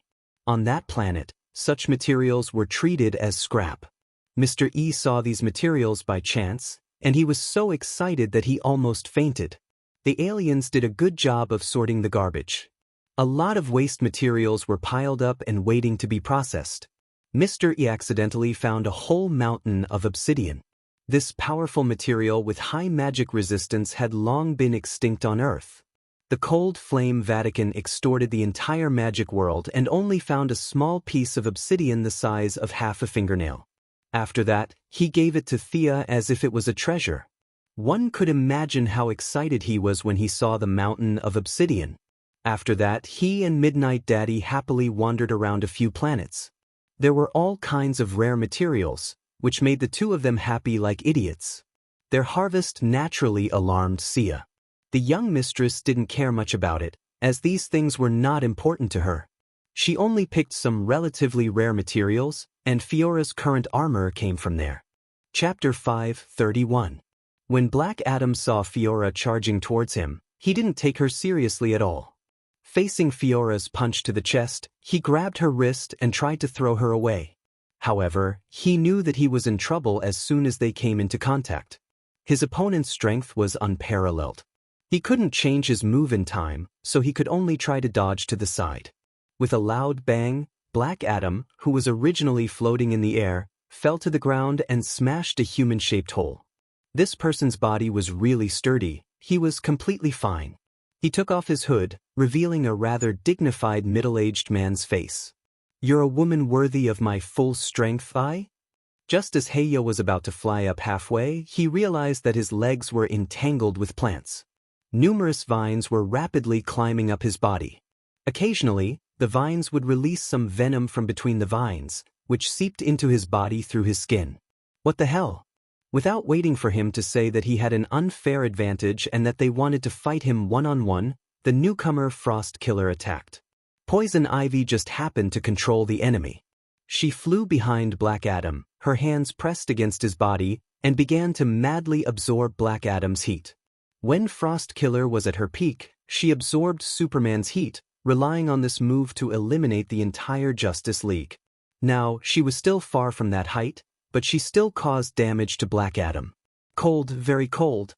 A bone-chilling cold. Even if Black Adam's magic resistance and various energy resistance were extremely high, he was still unbearably cold. In fact, Frost Killer wasn't just a simple ice attack. In theory, absorbing heat was her true ability. When the enemy lost a large amount of heat from their body, except for some special life forms, not many people could ignore it. Black Adam was first and foremost a human. He naturally had a body temperature. The loss of a large amount of heat made him instantly wilt. The vines that could be broken with a little strength now seemed to have grown on his body, and the loss of heat also took away his strength. Black Adam only felt that he had never been so weak before. Father Midnight threw a few spells like soy sauce, but the effects were minimal. He smiled bitterly at Thea. He didn't know what this big black man ate to grow up, but his magic resistance was frighteningly high. This made him a little helpless. Thea gestured for him to continue, while she began to cast a spell to lower Black Adam's magic resistance. When the ancient mages had nothing to do, they liked to slay dragons. Not all of them were proficient in both magic and martial arts, so it was impossible for them to fight a dragon with a staff. The key to victory was still magic, and the spell to reduce the enemy's resistance was born at that time. Even a dragon's resistance could be lowered, not to mention Black Adam. He didn't ask for it to be lowered permanently. As long as the spell could last for half an hour or so, it would be enough. As a large number of her spells landed on Black Adam's head, his resistance plummeted. Father Midnight's various curses finally began to take effect.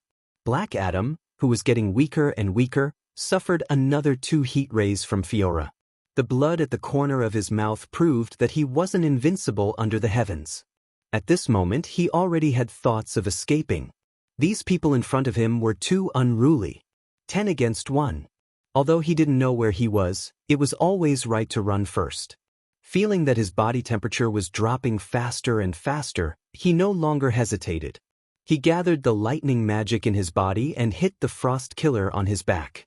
Caitlin, who was caught off guard, was directly sent flying. Black Adam quickly broke free from the vines and flew into the air. Master said you can't leave. The red whirlwind, whose core code had been modified, had been cruising in the air. Seeing that Black Adam was about to run, it directly turned into a whirlwind and knocked him down without thinking. Black Adam didn't have time to feel that the thing that knocked him down didn't seem to be a human. The crazy lightning lady and Death Knell attacked from the side. Poison Vine Lady and Frost Killer regrouped and pounced on him from the other side. Fiora, who was in the air, also began to attack him fiercely without stopping.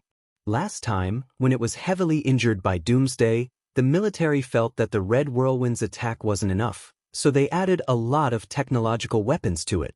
Now, these weapons naturally fell into Black Adam's hands. Papa Midnight was casting magic attacks from the periphery, and the 7 of them surrounded Black Adam tightly. Thea, Deadman and Gertrude were watching from the outermost periphery. In her opinion, it was only a matter of time before Black Adam was defeated. The problem was how to bypass the divine power of the gods and control his body. Her mind was wandering, and Black Adam, who was besieged, could only bitterly hold on. After fighting for less than 5 minutes, he felt a deep sense of malice. Not to mention the others, Fiora alone was enough to tie with him, and now there were 6 more helpers. He didn't know that the enemy wanted to capture him alive. Black Adam felt that it was already beyond his ability to hold on until now. What kind of grudge do you have with me? I can submit to you. Black Adam threw out a proposal that he thought the other party couldn't refuse. As long as he could stay alive, whether he submitted or not could be discussed later. Unfortunately, Thea only wanted his magic. After his magic disappeared, his lifespan would naturally come to an end. This was a condition that Black Adam couldn't accept no matter what. Seeing that the negotiation was fruitless, Black Adam began his final attack. He wasn't completely brainless. First, he forced Death Knell, who was slightly weaker, to retreat with a series of punches and kicks. Then, a huge lightning beam directly hit the Frost Killer. Lightning Lady fell for it as she madly jumped up to absorb the electricity. As a result, she blocked the attack path of the remaining people. Black Adam finally rushed towards the red whirlwind in the sky. A puppet? Get out of my way. Black Adam sent the red whirlwind flying with 2 punches. Just as he was about to fly away, he saw a pair of bright eyes looking at him. His home was destroyed, his wife and children were separated, and his life's pursuit was destroyed. He was so scared that he couldn't control himself. He didn't know what value he had left in life. Just when he was at the peak of his helplessness, God took pity on him and gave him the power that he had always dreamed of. Then, when he wanted to do something, his home was destroyed again, and his wife and children ran away. Fear and pity constantly lingered in his heart. He cried and laughed at times. Time seemed to have passed for a long time, but also seemed to have passed for a short time. After that, he was punched in the back of his head by Fiora. The darkness in his vision suppressed his consciousness, and he was immersed in the illusion and reality. In the end, he didn't know anything. Jared come. Thea tried a new emotional impact. She had to admit that the effect of combining 2 emotions was quite good. Black Adam, who was being beaten up, wasn't known for his strong will, so he was easily defeated by her. The round gorilla began his work. Professor Savannah, who sensed that the battle had ended, also carefully approached the battlefield. The scene of lightning and thunder just now was like a movie, which made him feel unreal. Black Adam, who he had been searching for, was beaten to the ground. A creature that looked like a gorilla from Earth was standing beside him. What was it trying to do? It couldn't be that it wanted to eat him, right? Professor Savannah felt that today's incident was strange from the inside out. Chapter 5:32. Who's this guy? Dr. Savannah looked at everyone with a careful and scrutinizing gaze, which made Lightning Lady a little dissatisfied. She asked Poison Ivy and Frost Killer beside her. Unlike Amelia, who dropped out of school early to become a streamer, Poison Ivy and Frost Killer were both people with degrees, especially Caitlin, who had talked to Dr. Savannah before. But now, with her white hair, black eyeshadow, and punk outfit, Dr. Savannah didn't recognize her. The 2 whispered the answer to Amelia. The former streamer didn't know why Thea found an archaeologist, but she wisely didn't ask. Thea didn't care about the whispers of her subordinates. She was very busy at the moment. She needed to use the divine power of Horus to open a back door in Black Adam's mind so that Gertrude could smoothly enter. The divine power of Horus could be said to be the first divine power she came into contact with. Although she had now erased the traces of the gods after several spiritual transformations, she could still simulate them. The image of the falcon god reappeared in Black Adam's mind and immediately attracted the attention of the divine power of Horus in his body. Thea didn't immediately assimilate this part of the divine power. The power of 6 gods was the foundation of Shazam's power. Like Thea's magic, they also pursued the balance of attributes. If a single divine power was absorbed, the rest would immediately collapse, and Thea would suffer a great loss. Her simulation was specious and attracted the attention of the divine power of Horus. Taking advantage of this gap, Gertrude's spiritual control quickly went through the gap. How is it? Thea saw that Gertrude had already gone in, and she also pulled away. Divine power was assimilating. If she didn't absorb others, others would absorb her. The resistance is still there. It's difficult for me to control him. Gertrude's voice sounded at the right time. Sia was not surprised. Black Adam was, after all, a top-notch mage. After thousands of years of accumulation, divine power and magic power had subtly changed him. That was to say, the seal limited him. Otherwise, he would have become a magical creature. Thea signaled Deadman to join the crowd control. The control of the 2 rogues complemented each other very well. In the original time and space, Deadman could temporarily possess Batman's body while Groot could control Mungo. Both of them could be said to be very powerful. Now that they were working together, there was almost no one who could stop them. Heiya immediately fainted, his face still contorted in pain. Even though he tried his best to hold on, it was a pity that after half an hour of tug-of-war, his mental strength was completely depleted, and he was defeated in the end. Boss, how is it? In the end, the one who took control of Black Adam's body was the dead man. This somewhat despicable fellow moved around a few times on the spot, as if he was happy that he had taken the initiative to suppress the gorilla. Poor Groot had spent so much effort, but he was only one step away from being snatched by a dead person. He was so angry that he spat out saliva. Thea pushed the gorilla aside and gestured for the dead man to begin transmitting his divine power. Slow down a little, steady and even. Thea kept instructing the dead man, and the rich divine power of the origin began to be transmitted from Black Adam's body to Thea's side. Thea carefully tasted it. The other party's method of application was actually similar to hers, which was to downgrade the divine power to the use of magic power. However, because it was a gift from the ritual, the body did not own it. Usually, it existed in the form of divine power, but in battle, it would naturally be broken down into the corresponding magic power to strengthen the user. In her opinion, this method was completely evil. It was extremely detrimental to the long-term development of the body's mind. If it was not one's own, what was the use of practicing it? 6 different types of divine power began to be instilled into her body. Thea frowned a little. The divine power was indeed powerful, vast, and unstoppable. However, compared to these advantages, the shortcomings were more prominent. There were too many impurities. To her, the impurities were actually the essence of each god. Thea, who pursued purity and selfishness, did not like these characteristics of the gods. She only wanted to be herself, and did not want to be disturbed by these messy things. When the output of divine power reached a critical point, Thea was about to transform into Shazam. She shouted to stop. Currently, this was the maximum amount of divine power that could be accommodated under the premise that it did not affect her origin. How much is the output? Thea asked. About a quarter of the total. The dead man carefully calculated for a long time. In other words, they still needed to inject divine power 3 more times.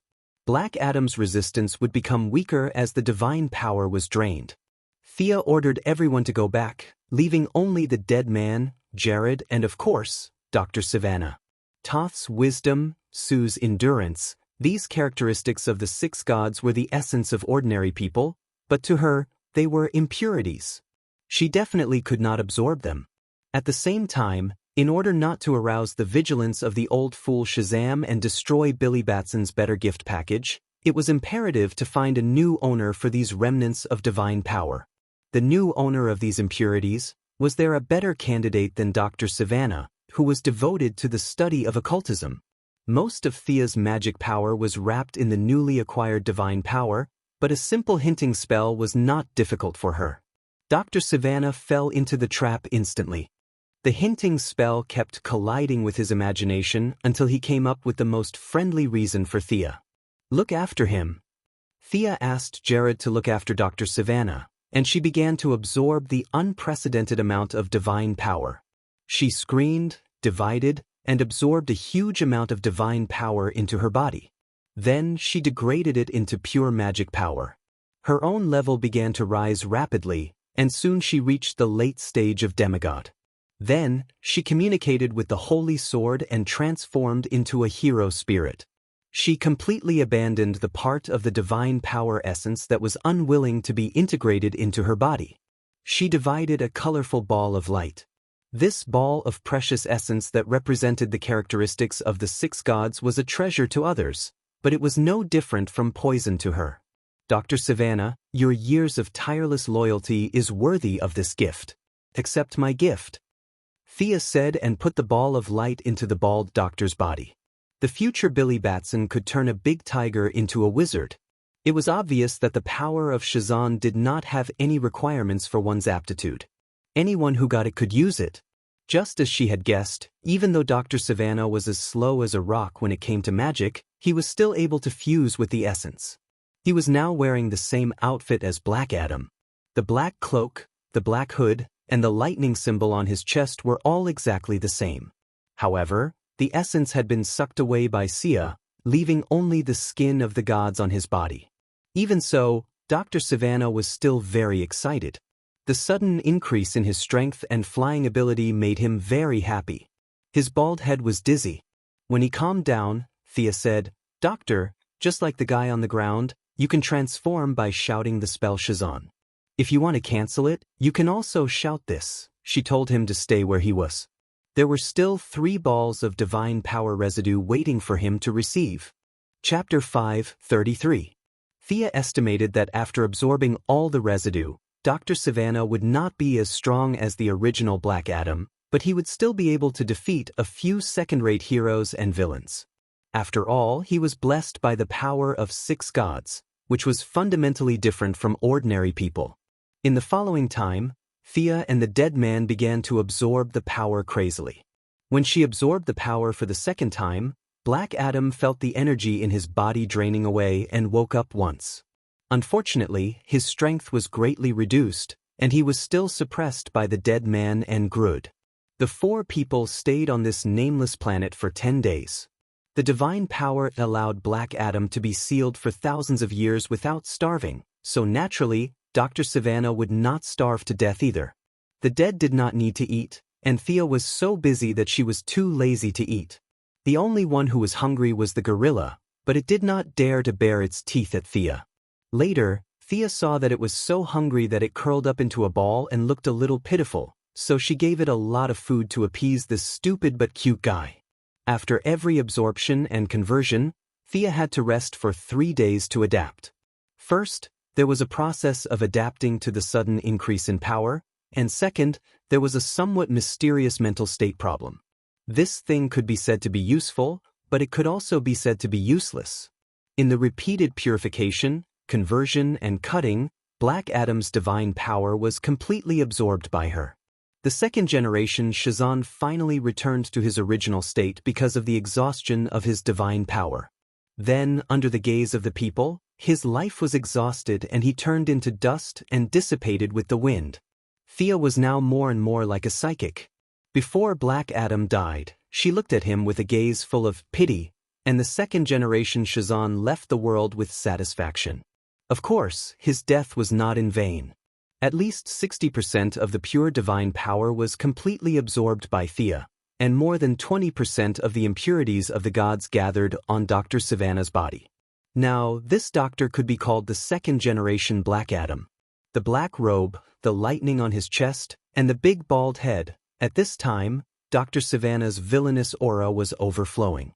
After a few days of interaction, she realized that although this bald professor was not a good person in the traditional sense, he was not a bad person either.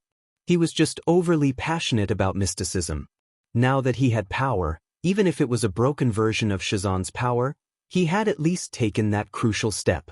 The old man in his 50s didn't need Thea's instructions at all. He knew how to make a fortune in silence. Thea asked everyone to return to their own homes. The next group activity would be announced later. She did not return to the metropolis. Instead, she returned to Star City. Now, her strength had reached the pinnacle of the demigod realm, which was similar to Diana's strength 10 days ago. It was just that Diana had 100 years to settle down and adapt, but she did not have this condition. The original plan to go to the Wall of Origin had to be put on hold. In her current state, even if she hooked up with the source, it was not suitable for her to become a god immediately. She needed to stop and adapt to the new realm. There was nothing he could do even if he didn't stop. All kinds of fantasies swirled in front of his eyes. Some were scenes of him going berserk and destroying things, while others were scenes of the Virgin Mary exploding and saving the world. She, who was a master of illusion, knew that she was definitely not in an illusion, but the skyrocketing power was affecting her judgment every minute and every second. Thea felt that she had most likely gone too far. Even if she only absorbed 60% of Black Adam's divine power, it was probably higher than the ceiling of the peak of the demigod realm. The only fortunate thing was that she did not exceed it by much. Similar to Diana's situation, her strength had broken through a threshold. She also sensed the call at the level of the rules. Some were violent, and some were peaceful. Thea guessed that it should be the source that was calling her, but now she was restless and did not dare to make a choice at all. Thea could only gather all the energy in her body. The source was not urgent. They were there. She needed to stabilize her side first. She walked slowly on the streets of Star City like an ordinary person. Although she had faded the traces of her existence, and wore big sunglasses and a scarf to cover half of her face, her appearance still attracted trouble occasionally. "Miss, do you want some?" The latest ecstasy. 3 gangsters with bad intentions stopped her and took out a pack of indescribable things to try to sell her. The young lady was a little speechless. They were trying to sell it to her. It seemed that the green arrow did not hit Count Vertigo hard enough. Did they spend all their time on romantic relationships? She had to think about how to deal with these bugs in front of her. Thea could not help but look around. She wanted to see if there were any cameras nearby. If there were, it would be best to turn them off for a few seconds. The gangsters did not know that they were about to die. They thought that Thea was looking around for a way out, and all of them laughed wantonly. Just as Thea was about to kill these guys, 3 darts flew past. The gangsters were hit in the neck by the darts, and they died without a sound. Such a ruthless method was definitely not from the Green Arrow team. Thea turned her head and looked to the right. A tall and thin old man in a simple robe slowly walked out. Thea looked at the tall and thin old man and could not help but laugh. "Ninja Master? Why did you come to Star City instead of resting in Southern Bart? If you want to find Damien, he has returned to Gotham. By the way, did Talia let you out? This isn't like her. Could it be that you sneaked out?" The Ninja Master was even thinner than before. He looked at Thea's sunglasses and scarf and asked curiously, "Why are you dressed like this? Are you injured?" It was no wonder that he thought so. In his impression, Thea was a very powerful person. How could she be stopped by a few gangsters? The only explanation he could think of was that she was injured. "You think too much. I'm just deliberately suppressing it." Thea was not going to waste her cultivation and had to recultivate. There was nothing that she could not say. Deliberately suppressing it? Do you have nothing better to do? The Ninja Master, who was passing by and was about to leave, was curious. "Do you mind talking to a dying man like me? Talking to a super bad guy about this?" Thea thought that the Ninja Master who had lived for 800 years might have a different opinion. So, she briefly explained her situation. To be honest, the Ninja Master did not understand her words. Even though Thea did not mention anything profound like Genesis to him, he still did not understand. "Can you describe it with facts?" The Ninja Master's curiosity was not ordinary. To a certain extent, he was similar to Dr. Savannah in that they both searched for it. However, the difference was that the Ninja Master had a long lifespan. He had found a demon to help him, but Dr. Savannah did not have such conditions. His question stumped Thea. How could she use facts to describe something that was idealistic to begin with? After thinking about it, she decided to let him experience it. Thea released a little of her suppression and released about 10% of the energy in her body. The dense hallucinatory aura instantly covered a radius of 100 meters. The sensitive ninja master immediately noticed the abnormality. Chapter 5:34. The same thing would be interpreted differently in different people's eyes. For Thea, it was a battle between good and evil, a choice between camps. In the same illusion, Ninja Master saw his children who had died before him in the 800 years. In the first 100 years, he had left behind a huge family with his vast knowledge and wealth. Unfortunately, his descendants had chosen the wrong side and were all killed by the current emperor. Even if he took revenge in the end, it was useless. After that, he established several families on and off. His children and grandchildren might still be close, but in the later generations, not to mention the alienation of others, he felt that his descendants were no longer his family. Some people even tried to steal his secret of immortality. He was hung up and tortured by his descendants for who knew how many generations. This kind of horrible experience really made him feel at a loss. It was not until modern times that he had 2 daughters again. Unfortunately, the eldest daughter, Talia, was still very ambitious. Ninja Master could only believe that his blood contained the devil's curse, cursing him to be tortured forever. "Hey, old man, are you okay?" Sia loosened her suppression a little, and then she looked at Ninja Master's eyes and asked with some uncertainty. After all, this was Batman's father-in-law and Damien's grandfather. It was really troublesome for him to die in her hands. Ninja Master calmed down a little and said with a sigh, "It's really scary. Is this your problem?" Thea was too embarrassed to say that this was only 10% of her strength, so she nodded. Ninja Master lowered his head and thought, "Have you tried meditation?" "I know more than 100 kinds of meditation." Thea was not lying. The meditation of the Assassin League pursued the cultivation of the heart. It was a bit like the combination of the feet and the sword. It had a miraculous effect on ordinary people, but to her, it was only a joke. "Have you tried traveling?" Ninja Master asked again. Thea shook her head and rejected this suggestion. Diana went from east to west, and she went from west to east. The two set off from the United States and met in an indescribable country. If this was made into a TV series, it would be very romantic, but in reality, it would be a bit awkward. She put the option of traveling at the end of her list. "Then let's try living a normal life. You don't need to use your superpowers to study, work, and rest. Just treat yourself as an ordinary person." Ninja Master didn't know about her misgivings about traveling, so he suggested another method. Thea's eyes lit up. "This is a good idea." She signaled the Ninja Master to continue. "You're too young. Your heart has lost its restraints because of the sudden power you've obtained. You need to return to the starting point, think about your own heart, and find your original motivation again." Thea seemed to have understood something. Many heroes fell into a desperate situation, and at the critical moment, they remembered how they were in the beginning, and then they defeated their inner demons and turned the tables. His situation was a little different from hers, but there were still many things that could be learned from him. Thea felt that she had learned a lot from talking to this old man. For the sake of his advice, she decided not to inform Batman and the others. "By the way, why did you come all the way to Star City?" The old man's expression changed slightly. "I'm looking for the successor of the Alliance." "Could it be that you're looking for?" Sia guessed and asked tentatively. "Yes, the bloodline of the Quinn family is really enviable." The old man smiled like a weasel who had stolen a chicken. "Oh my God, he's interested in Oliver." Now that he couldn't catch Batman, the son-in-law he was most satisfied with, he started the backup plan. God knows how Oliver got into his eyes, but Thea felt that his relationship with her was definitely not shallow. She just owed the old man a favor, so it was a little inappropriate to turn hostile immediately.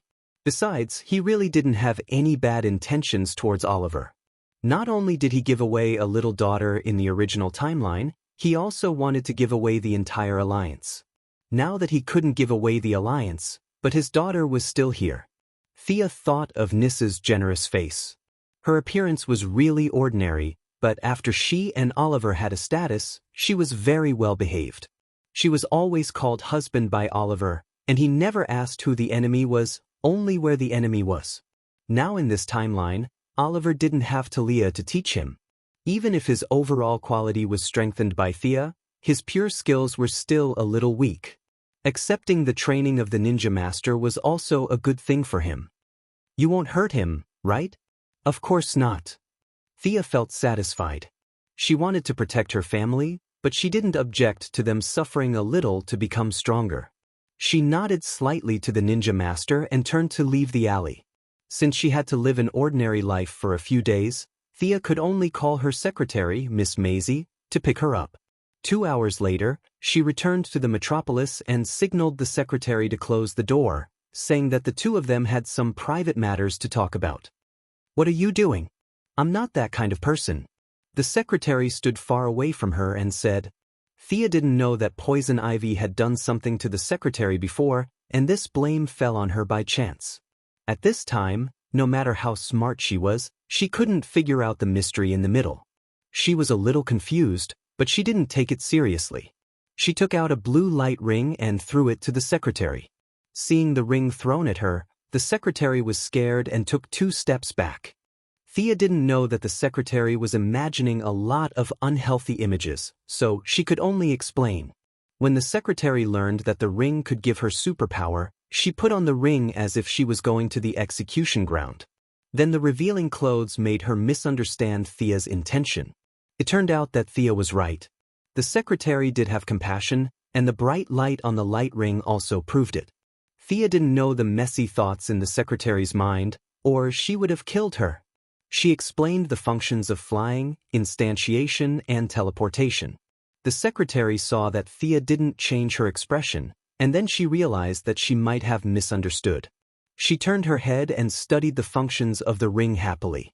Miss Maisie was not weak, and she had been working in a high-tech group for a long time. She had been in contact with people like Thea, who were full of black technology. If she had a bad imagination, she would have been fired long ago. She quickly mastered several functions and flew around the office. After confirming that the abilities were real and effective, the image of Thea in her mind faded a little. Then she asked Blue Lamp Clothing, "This dress? Will it automatically become like this when I wear the ring in the future?" Thea was also depressed. It was all the damn Abinsu's fault. No, he was already dead. I can't help it. The dress was designed in the beginning. Your compassion seems to be different from mine. Thea said and took out her compassion. Her compassion was a little blue, while the secretary's compassion was a little darker, with a little purple. The spectrum of emotions was very sensitive. Purple was love, which was not the same as compassion. I pity Mr. Luther. He is not happy. The secretary said a few words and then stopped. It was obvious that she didn't like this topic very much. Chapter 5:35. Thea still had a lot of troublesome things to deal with at home. Out of concern for her subordinates, she asked a few questions. Since the secretary was unwilling to say, she did not force her. However, she was not optimistic about this unrequited love. Luther only had eyes for Superman. Even if the secretary returned to him, he would not look her in the eye. Putting aside other people's private lives, Thea was still very satisfied that she was pitted. In the future, Green Lamp's representative from Earth would be the secretary, Miss Maisie. Such a shameful costume, it was enough for an Earthling to wear it. In the following days, as Ninja Master said, she would restore her original heart and gradually stabilize her mentality in daily life. In the past, she would avoid social interactions if she could. She felt that she should also try it. Locking herself in the laboratory every day was really not in line with a young girl's age. It was a good idea, but trouble naturally came with it. "Miss Thea, may I have the honor of inviting you to dinner?" A tall and handsome young man stood in front of her, elegantly inviting her. Thea felt that her teeth were about to fall out. If she said that she did not know the man in front of her, then she really did not know him. He was the founder and chairman of Palmer Technology Group, Ray Palmer with 3 doctorates, the future atomic man, and the main provider of atomization knowledge to Thea.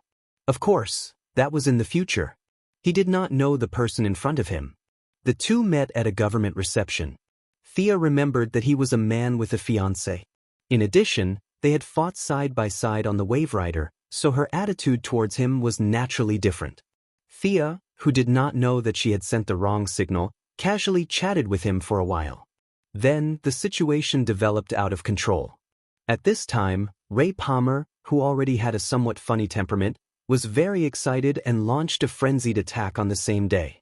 It was not until then that Thea knew that he did not have a fiancée. She also did not know if it was her butterfly wings that had blown away the original living person.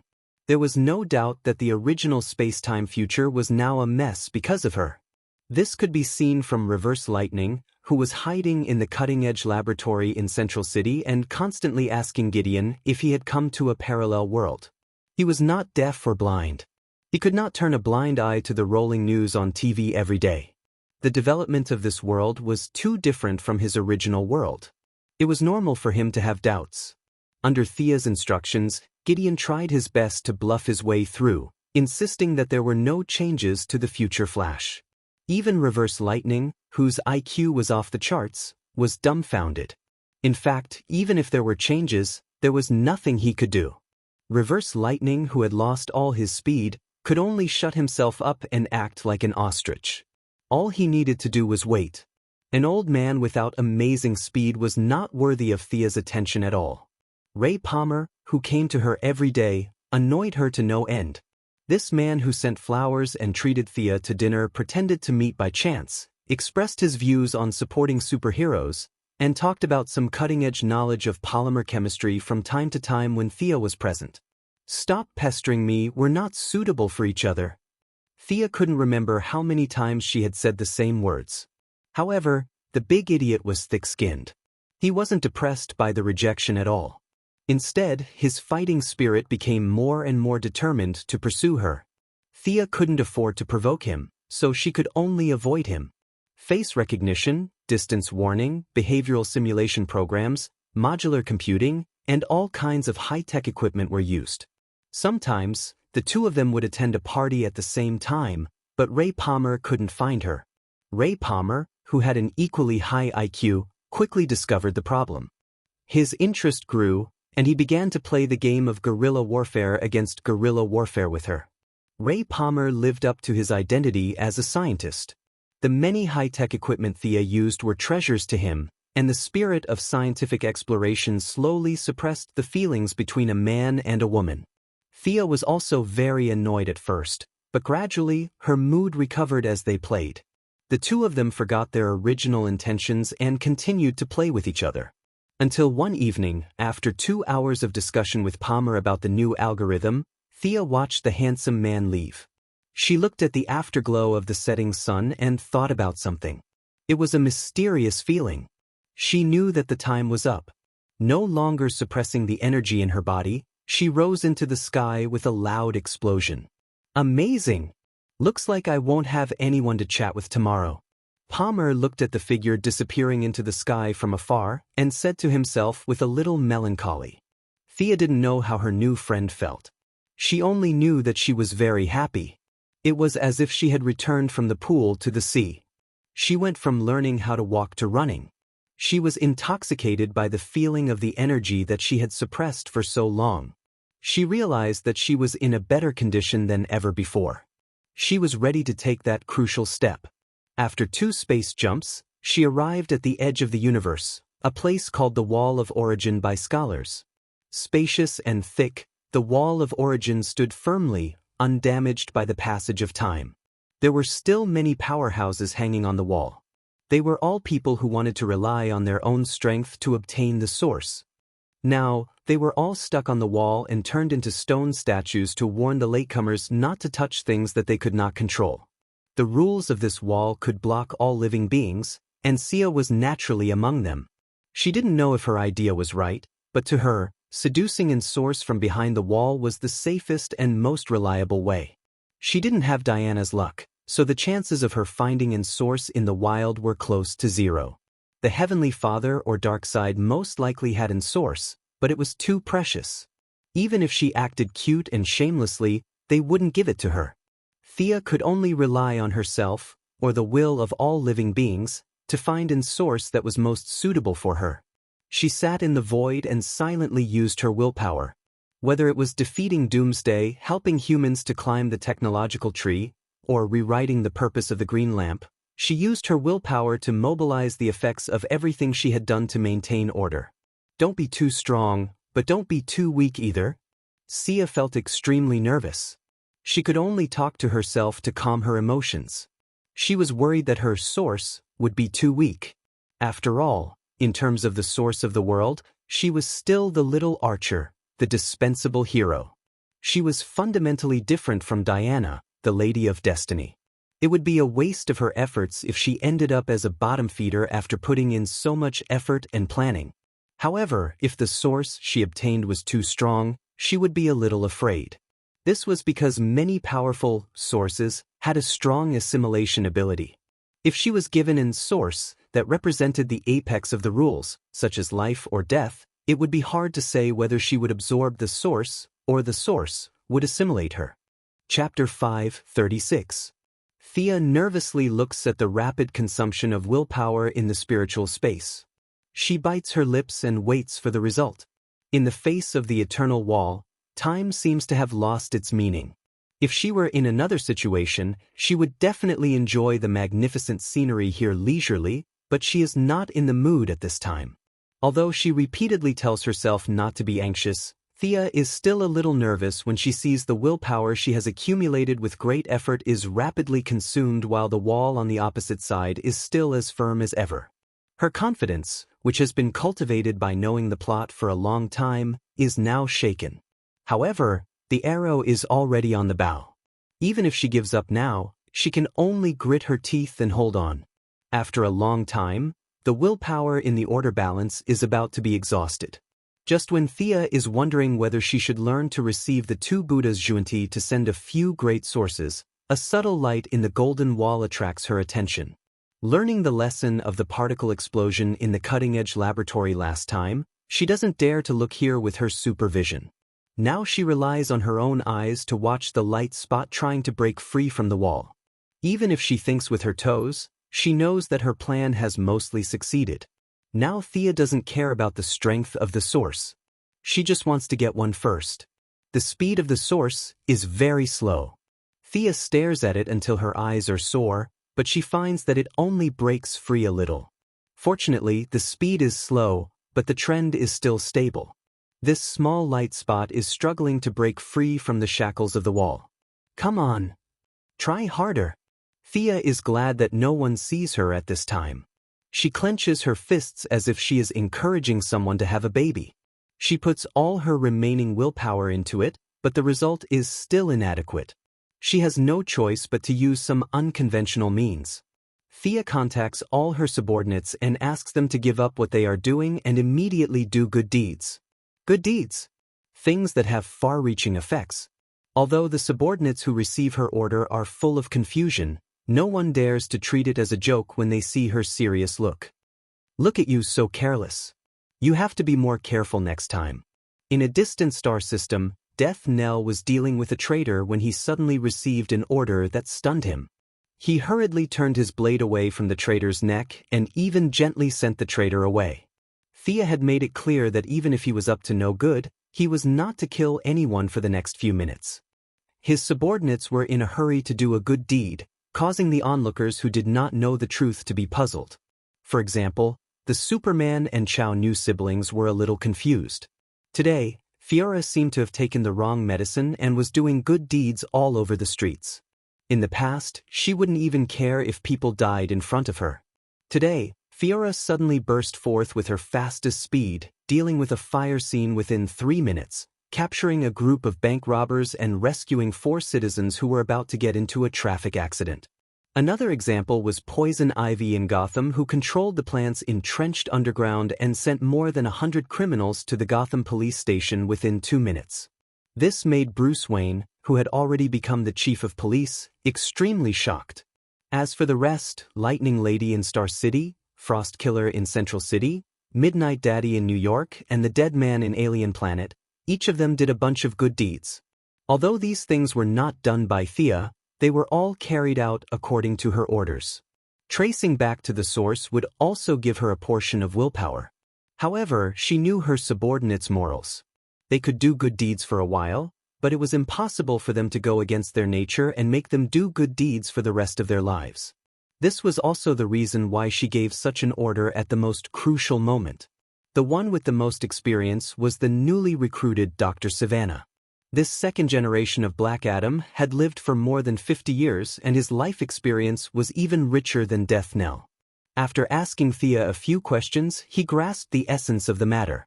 Wasn't it all to create a positive impact? He was also a ruthless person. He quickly held a press conference and talked about the current situation of the underdeveloped countries. He also donated 1/3 of his total assets to build roads and bridges in underdeveloped countries. The modern system determined that once a word was spoken, it was impossible to go back on it. In an instant, the crowd was in an uproar. Dr. Savannah's reputation rose rapidly, and Thea's willpower also increased by a large margin. With everyone working together, the speed at which Source broke free from the wall began to increase. The wall of origin seemed to know that it could not stop it and gave up on restraining it. Thank you for your hard work, everyone. You can stop now, but don't repeat it, at least not today. Thea flew toward Source, who had broken free from the wall, and informed her subordinates through the light ring channel. Hearing that they could stop, Death Knell immediately pulled out his sword and was about to chase after the traitor. However, when he heard the latter half of Thea's words, he sheathed his sword and revealed a self-satisfied smile. The rest of the people were in a similar situation. A large group of people acted like superheroes for 10 minutes before returning home, leaving behind the confused Superman, Supergirl, Batman, and Green Arrow on the street. Thea did not know about their predicament. Even if she knew, she did not have the energy to worry about it. The long-awaited moment finally arrived. The source that belonged to her in fate finally flashed with an obscure brilliance. It was like a meteor with a beautiful trail of fireworks as it converged with her. Her body directly entered spiritualization, or rather, the higher stage of spiritualization, deification. She gave up her identity as the moon god's chosen with some heartache. She even gave up the chosen's eternal night, which had always been domineering. All the blood in her body turned golden, and her bones were as white as jade. Now, even if she cut off her finger, it could be made into a divine artifact. Her entire body was reshaped, and her lifespan of thousands of years was stretched to almost infinite. The concept of life and death in the concept of ordinary humans could no longer describe her current body. Even if she really died, with the help of the connection between the source and the entire world, she could always hang on with one breath. It was a bit like the state in the game where no matter how much you fought, you would only have one drop of HP left. When the cultists were looking for death, they could reawaken her with some sacrifices. This was the difference between God and humans. This was the difference in the nature of life. This was only the change in her body. What came next was the main event. Her soul was going to completely merge with the source. Time flew before her eyes, civilizations were replaced, and countless intelligent beings were crying. Thea was a little confused, but she immediately understood that this was the perspective of the source. This was the past that he saw. Empathy described her current state. When the source was sad, she was sad. When the source was happy, she was happy. The two constantly shared their past. Thea saw the birth of the universe from this perspective, and saw many things that she could not describe with words. A corner of the world that was once covered with fog finally opened to her. This corner was very small and weak, but Thea wanted to sing loudly. After working hard for so many years, she finally had a trace of confidence. She had the power to protect herself, her lover, and her family in the future. She had finally become a god. Chapter 537. Thea's actual combat ability did not increase much after becoming a god, but she still felt like a bird gun had been upgraded to a cannon. In the process of leveling up, the huge amount of magic power had naturally been upgraded to divine power, which now belonged to Thea alone. The goddess of trade and wealth? Thea carefully felt the connection between herself and the world, and received the information she had now. The source had shared a lot of information with her, allowing her to quickly grasp the new divine position. This divine position was indeed not strong. Compared to the light and death gods, the combat ability of the divine position was almost negligible. However, if one were to say that he was weak, he wasn't weak. It depended on how one interpreted it. Dollars were wealth, knowledge was wealth, special skills, and certain unwavering beliefs were all wealth. The definition of wealth was very broad. For Thea, trade was a bit like a golden ticket to avoid death. As long as the universe did not return to chaos, there was still trade. Even if it was just a shell in exchange for a leaf, it was still trade. This meant that she would not die easily. Even if she died, the trade volume would increase, and she would wake up quickly. These were two related divine positions. Even if they were not strong, she was satisfied. The accumulation of trade and wealth did not refer to herself, but to the entire universe. Every increase in trade and wealth would strengthen the source in her body, and it would also strengthen her body. It could be said that it was not difficult for her to level up at all. Her divine position was very realistic and could be seen. It was much easier for her to level up than the gods of power like Superman. Furthermore, divine positions were not static. This was the difference between the new gods and the old gods. For example, Darkseid held several divine positions at the same time. It must be the same for the Heavenly Father, who was opposite to him. With the expansion of trade and wealth, Sia's divine power would grow stronger, or she could directly absorb Shazan's divine power. She could also derive new meanings from the existing deity position. Trade naturally required the use of language.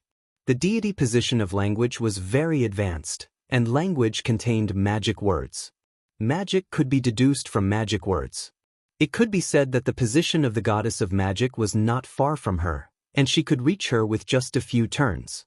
The old gods needed the belief of intelligent life, and the new gods needed real and effective actions. The new divine position did not conflict with what she had been doing. Instead, it was a huge supplement. There was no doubt about the importance of Earth in the entire universe. Vigorously developing Earth would allow her divine power to rise steadily. After making a simple plan, Thea was about to teleport away when a voice called out to her. "I didn't expect that a new god would be born. But you are so young. Are you the lucky one of this universe?"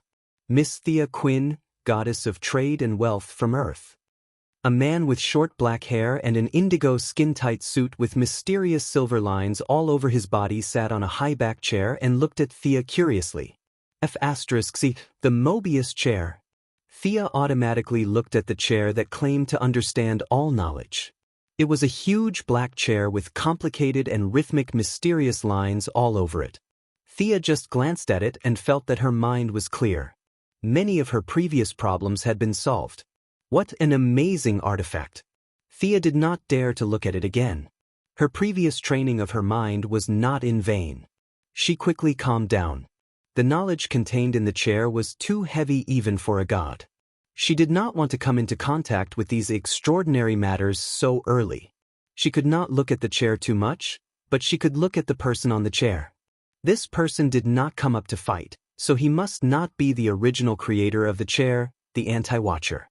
At this time, Batman was still fighting street thugs, so the identity of the man on the chair now was obvious. Mitron, the god of knowledge of the new gods. Thea just glanced at him and found that there was something wrong with his condition. Rather than saying that he was the god of knowledge, it was more accurate to say that the chair was the god of knowledge. He seemed to be very interested in asking Thea, but pity would not lie. His expression and essence were too tired. Thea could feel that he needed pity. His body was essentially the same as Thea's. Divine body and divine blood, these were not fake. However, he was very weak. Even though he hid it well, Thea could still feel his exhaustion from the emotional energy. Was it because the divine seat of knowledge was too powerful that he could not bear it, or was he not a divine seat and was just a slave to the chair? Thea did not know. She did not care whether it was Mitron who was sitting on the chair or the chair. She only knew that he seemed to have something to say to her. "You are Mitron, right?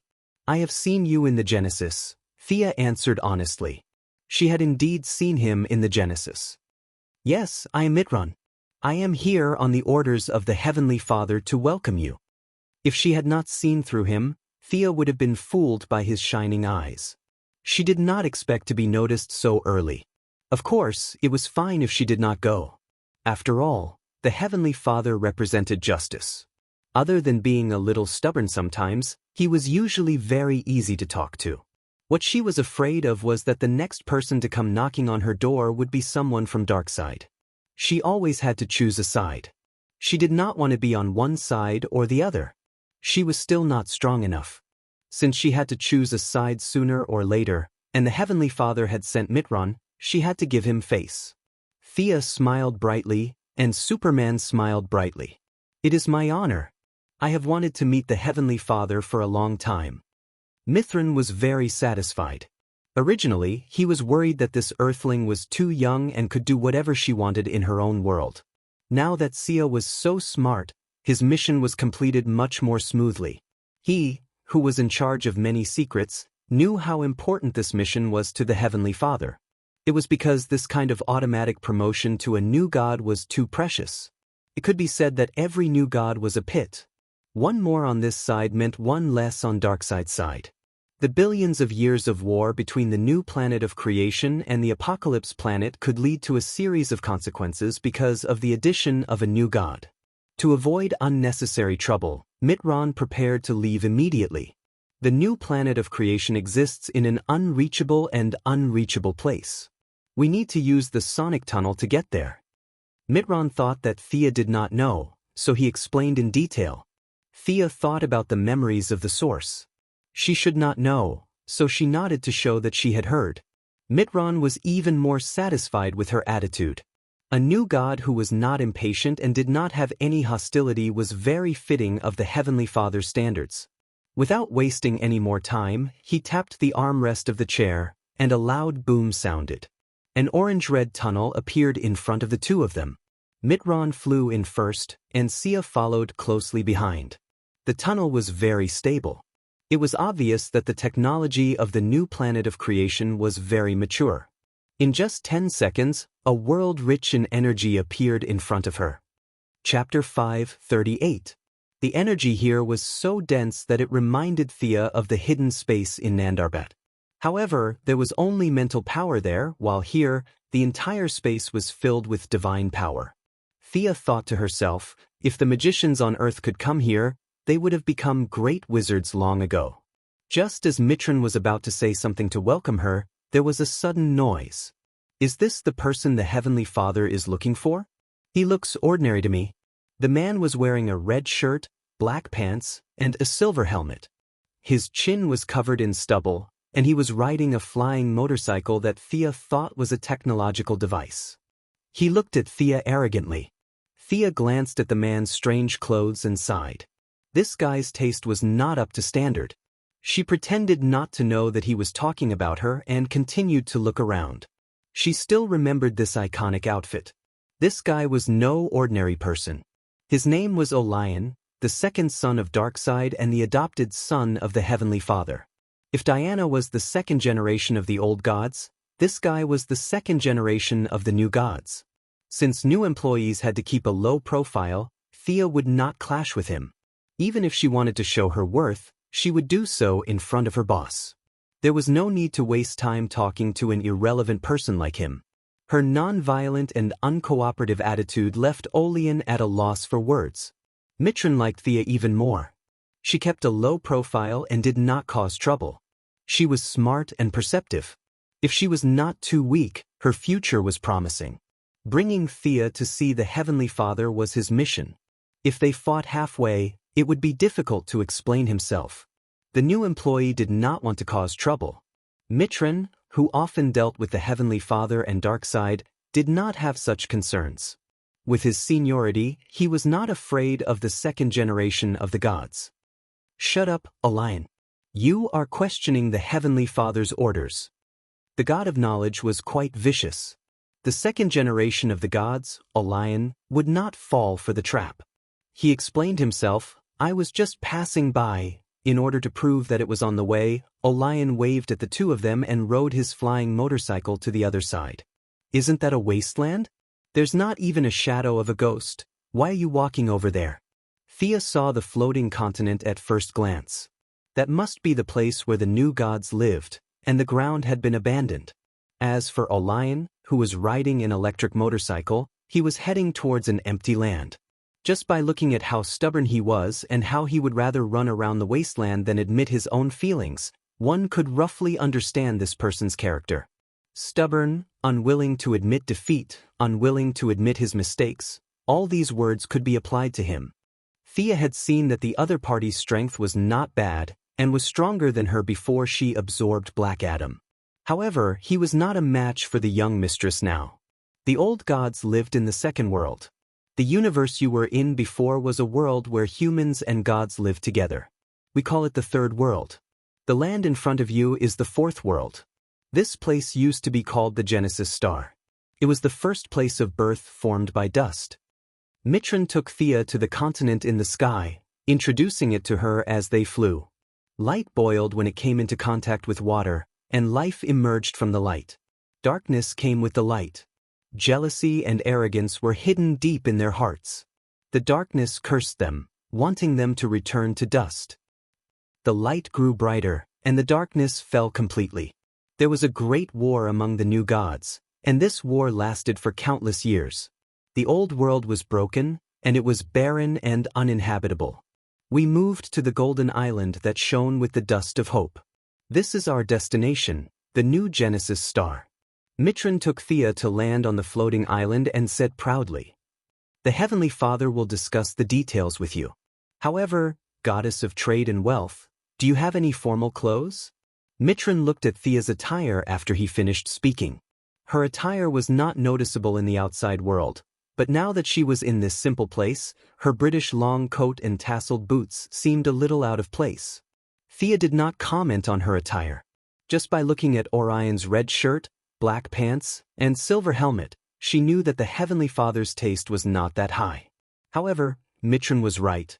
Her attire in front of her was indeed out of place in this environment. The deity of trade and wealth had a set of attire.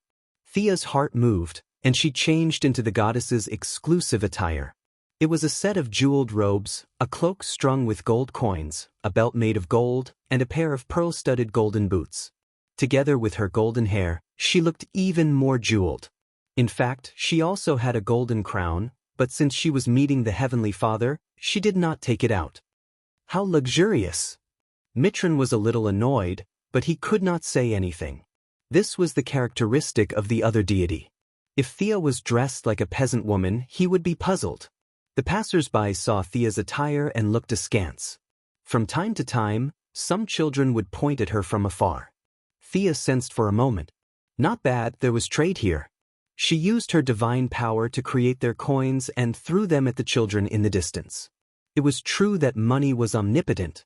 It was not impossible to say that there were no intelligent beings who could not be corrupted by money, but there were very few of them. The children and even the adults in front of her were not gods. Perhaps that was why they called themselves gods. Their combat power was not even at the level of a demigod in Thea's eyes. They were not much stronger than the Green Arrow Nightwing on Earth. The only difference was that they had a long life and were almost eternal. This place was like the elves in the game. They were all frighteningly old. Thea hurried past them and did not have time to ask how long their children lived. It seemed that she spent a lot of divine power to throw the coins, but she was now a god. No one could compete with her in the field of wealth. This money was actually fake. If they were grateful to her, then 3 days later, with that gratitude, the money would become real. If they did not show any gratitude, then the divine power that turned into money would naturally disappear and return to Thea. In short, no matter what the other party thought, she would not lose out. She used her divine power to receive the other party's goodwill. This was also a kind of trade for Thea. As long as it was included in the trade, no one could make her lose out. Mitron, who knew everything in the world, naturally saw through her little trick. However, it had nothing to do with him. He pretended not to see. Thea kept throwing gold coins as she walked, creating a scene of thousands of people welcoming her. Who would have thought that this was her first time here? These people did not even know her 2 minutes ago. Reality proved that the people here regardless of gender or age, lived in a close to isolated environment. Their personalities were very simple. Almost everyone who received her money expressed joy and gratitude. Chapter 539. Just as Mitron had said, the brighter the light, the more evil the evil. The people here were a perfect example of this. There was no one like the greatest Green Lantern, Su, who would pick up his bowl to eat, then put it down to curse, and brainwash his boss every day. Their act of gratitude allowed Xianxia to successfully complete the transaction. She didn't use up much of her divine power in the process of entering and exiting the city. However, among the many residents, this shiny guy had already gained their friendship. In other words, he had successfully activated his faction's reputation. Xianxia also knew that these people were useless. Gaining their favor could only be considered as gaining their popularity. It was impossible for her to start a democratic election and bring down the Heavenly Father. That would be a joke. The situation here was similar to how superheroes were relied on Earth. In war, the gods represented by the Heavenly Father were relied on to withstand the enemy's attacks. Of course, Xianxia was now part of this group. It was the same for Darkseid. He led a few generals to fight the Heavenly Father's side. The outcome of the battle was naturally announced. As for the small fries below, they were just there to watch the show. They did not affect the overall situation at all. There were countless battles over the years, and it was said that every battle was chaotic. In reality, it was just a battle between the gods. This was also why Mitron valued Xianxia so much. She could really affect the final outcome of the battle. Mitron sat on a chair and led Xianxia to the tower in the center of the city. When they arrived, Mitron seemed to have lost interest in talking. He crossed his arms and sat on the chair, deep in thought. Xianxia walked on the red carpet. She had to admit that Mitron was very cool. Every day, he would float around without his feet touching the ground. Sometimes, she even had a malicious thought. This guy hasn't exercised for so many years. Is he weak in his muscles? After entering the tower, the onlookers could not follow. They gradually dispersed after sending their blessings from afar. To be honest, Xianxia did not like this place. From the moment she entered the tower, she felt the solemn atmosphere. It was too solemn and heavy. It was as if there was a voice in the air whispering in her ear. Everything it said was grand and righteous. This kind of absolute justice was not her style. Fortunately, she was now a god, and these beliefs could not shake her heart. However, to leave a good impression on the new boss, she was much more serious. Even if she had to pretend that she was righteous. She had to make a good impression on the new boss, and he did not treat her like a lackey. After passing through 3 checkpoints, a tall, burly middle-aged man stood outside the gate and looked at them from afar. The middle-aged man held a scepter in his hand and was wearing a half-body armor. His thick beard set off his eyes that were filled with infinite wisdom. It was impossible for him to run 2 steps and kowtow to the heavenly emperor. She was not that humble, especially when she saw that Mitron was still moving at a constant speed. She could not make any exaggerated movements. However, this did not stop her from making some subtle expressions. Fear, nervousness, excitement, and so on. This was a response to the Heavenly Father who had personally come out to greet her. It was definitely not appropriate to stare at the new boss. Xianxia could only look at him with normal eyes. She could not see through this Heavenly Father. Just by looking at him, she could automatically think of words like justice, and love. This was the most powerful person Xianxia had ever seen in her life. She estimated that he had at least a few or even more than 10 divine positions. Unlike Xianxia, who was a beginner god, he had a high degree of integration with the origins. If Xianxia understood the origins, then he had reached the point where he himself was the origins. Thank you for your summons, Supreme Heavenly Father. Mitron was very proud. He did not speak when the person was in front of him. Xianxia reacted quickly. She expressed her attitude first and bowed to show her respect. My child, welcome to the new planet of creation. The Heavenly Father supported her with the loving expression. After that, he seemed to take some time to see through her. The corner of his mouth curled up slightly. He turned to Mitron and said, "Gather the Council of 8 and welcome our new member." come my child. It will take some time for them to all arrive. I will show you around. This will be your home in the future. The Heavenly Father gestured for her to follow. Thea was not happy with these old people calling her a child, but she had no room to argue. The age of the place was divided by 100 million, and the remaining fraction was older than her actual age. This had nothing to do with the size of one's fist. She could only listen obediently. The new gods are not one. Mitran must have told you about this. You must remember Darkseid's name. He is the enemy of all intelligent life. He will destroy all civilizations and enslave all life. If that day comes, all life will not be able to choose their own fate. He is our eternal enemy, the Heavenly Father said solemnly. The gods are killing each other. This is not a personal grudge. This is a war that concerns the soul of the universe. It is a war between the army of light and the army of darkness. As he spoke, he pointed to the land below the floating island. Even though billions of years have passed, I can still see the battle before my eyes. Just like what happened yesterday, I fought with Darkseid for 7 days. The entire world was on the verge of collapse. Even though Darkseid and his subordinates were driven out of this place, we paid an immeasurable price. Our home was completely destroyed, and there is no possibility of rebuilding it. The Heavenly Father gestured for Thea to see for herself. Only then did she use her supervision to observe. At first, she thought that it was just the surface of the planet that was damaged, but upon closer inspection, she realized that there was a huge problem here. The crater could be filled up, and the ruins could be cleaned up, but the damage caused by the energies of both sides could not be repaired. Thea felt that many of the traces of destruction were caused by energies that she could not understand. Even after billions of years, some of these energies were still working. The Heavenly Father had guarded this place for so many years, and even he could not do anything about it. Thea could not do anything about it. However, she also knew that the Heavenly Father did not want her to give any constructive advice. The Heavenly Father was just reminding her that it was not easy for her predecessors to achieve victory, and that she should cherish and protect it. This was similar to how the Human Resources Department would show the newcomers the company's development process. The Heavenly Father would tell the newcomers about the difficulties of starting a company and deepen the newcomers' sense of identity and mission. At most, the Heavenly Father would expand this goal to an entire world.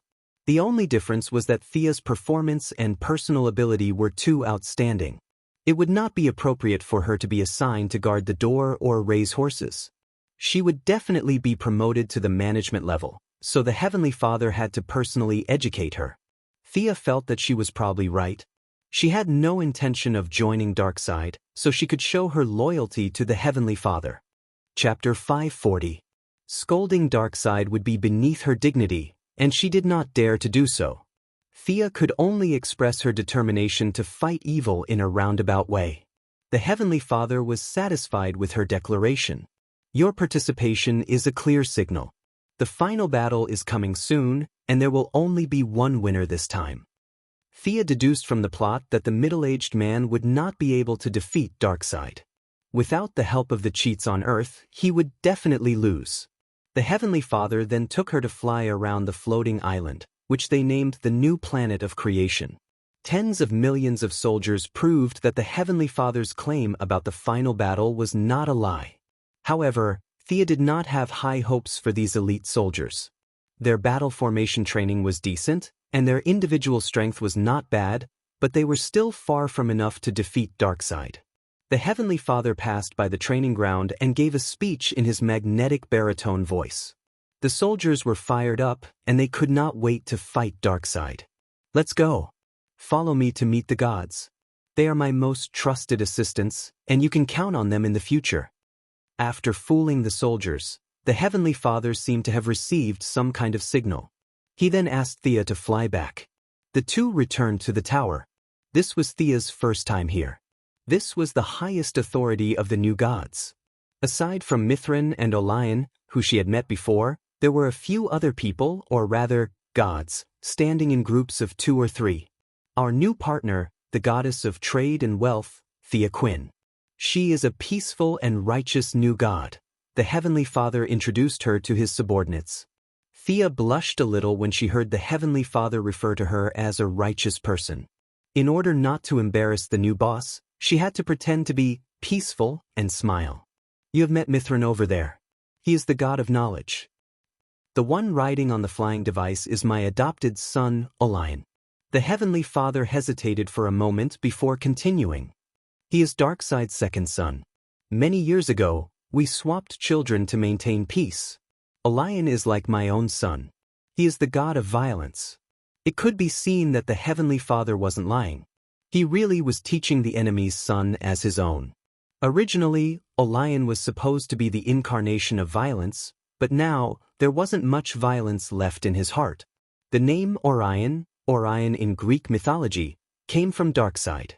Judging from the name, Darkseid must have had plans for his second son's future. However, before his plan could even begin, it was aborted due to the exchange of children. The Heavenly Father treated the enemy's son as his own and used his love to influence Orion. Darkseid, on the other hand, had tortured his son terribly. That was how Mr. Miracle came to be. In terms of conspiracy theory, the Heavenly Father believed that his son would not fall. At the same time, he also influenced the enemy's son. In this era where new gods were as rare as pandas, the Heavenly Father had definitely won. The Heavenly Father didn't know that his love had been misunderstood. He continued, the young man beside Orion is Ray. He's Orion's best friend. He is the fastest in the multiverse and is the god of light. A young man in a white robe and red pants waved gently at Thea. Thea nodded in return. This guy would join the Justice League for a short time in the future. He was one of the few new gods who could talk to ordinary people as equals. The lady on the left of Ray is Parody, a brave warrior.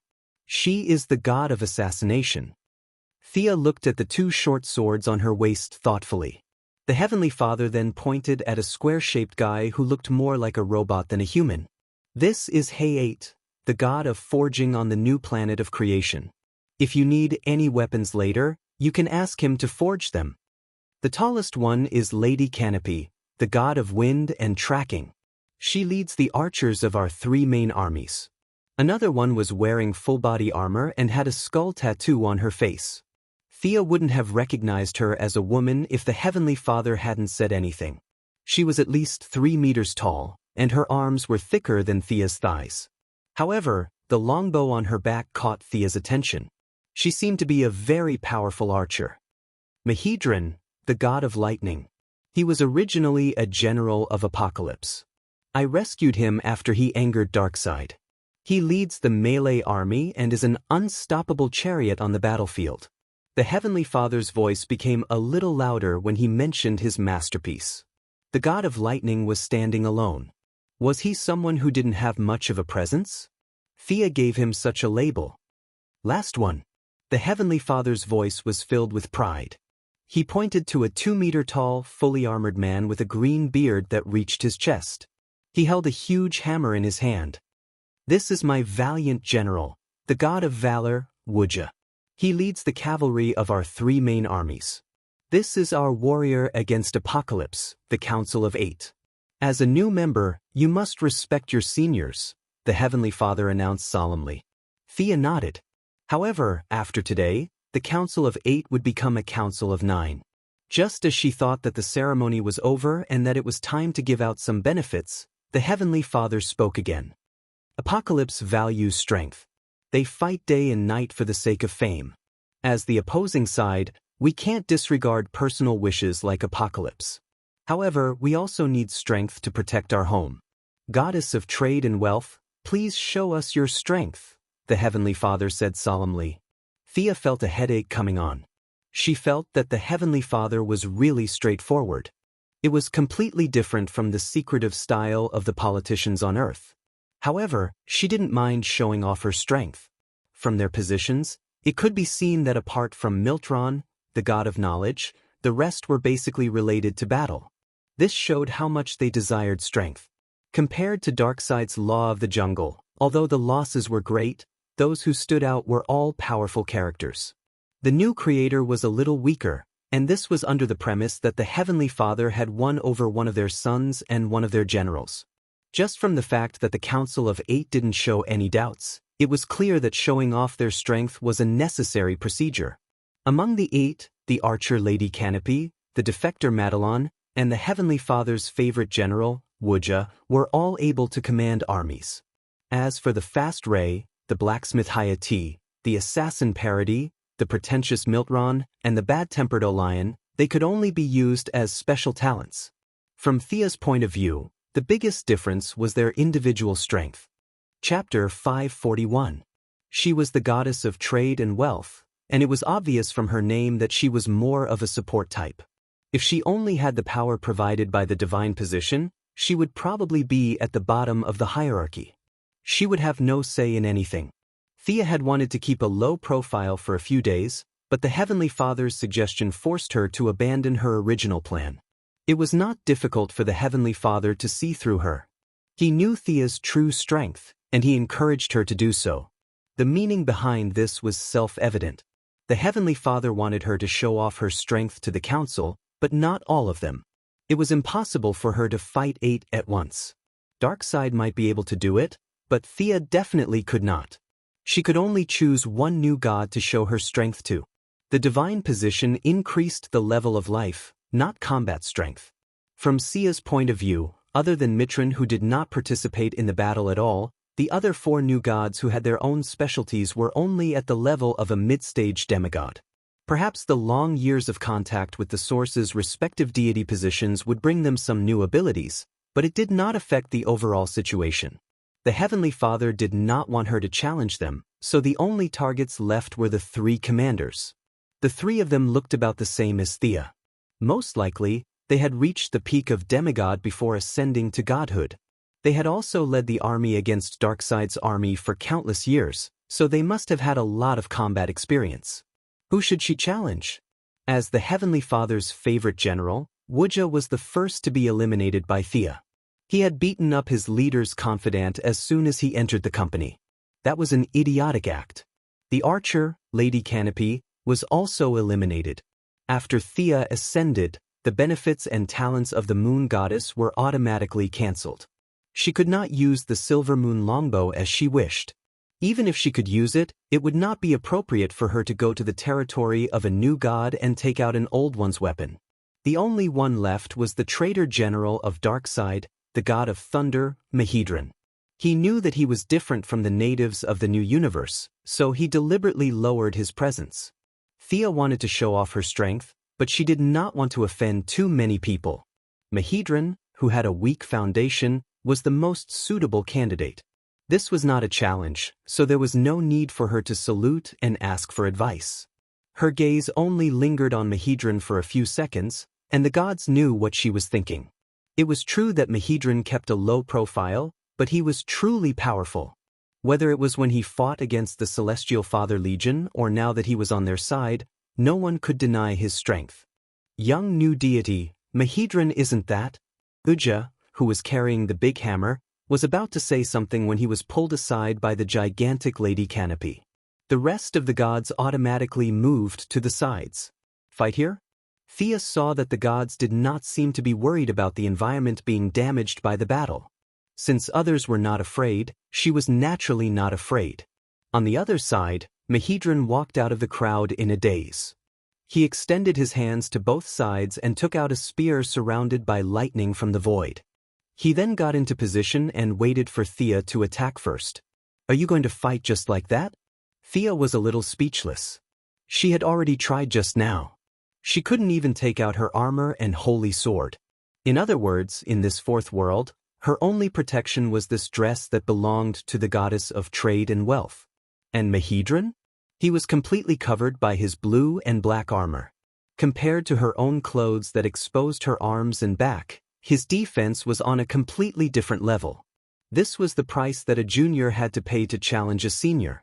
Thea thought about it and didn't care too much. This was a competition, not a battle to the death. Mahedron's identity as a traitor would put him in an awkward position. He wouldn't kill her, and she wouldn't have to push him to the ground. As long as the two of them fought to a draw, she would be able to answer to the gods present. Mahedron was the god of lightning, not the god of lightning. The difference of one word was very different. Thea had experienced the power of Zeus through many channels. Mahidran's position as a god was very limited. Even so, he was still one of the 3 commanders of the Celestial Father Legion. He definitely didn't rely on his position as a god. Referring to the law of the jungle in the Apocalypse Star, he definitely relied on his own strength to stand out from the sea of corpses. Thea compared a few tactics and decided to use the most reliable method. Mahidran had a lot of combat experience. In addition, lightning had the characteristics of light, so his speed shouldn't be slow. It was actually a good choice to use a bow to deal with him from a distance, but it would be a slap in the face to the celestial screen. Thea had to take a step back. She used her divine power as a skeleton and attached lightning magic to it. A long whip that shone with a blue light appeared in her hand. She rarely used a long whip when she first started learning, but after spending a long time with Catwoman and Barbara, she had some experience with this martial art. First, it looked good. This was the first choice of many female heroes. Wearing a long dress and holding a whip, she could easily whip the enemy until they cried for their parents. This scene was much more beautiful than an archer. Secondly, for Sia, the bow and arrow required both hands, while the long whip only required one hand. She could still cast spells with the other hand. It was true that gods had high magic resistance, but they were not immune. Some spells could still be used to deal a fatal blow at a critical moment. Sia casually waved the long whip filled with electric arcs a few times. Then she added her own unique divine power into the whip.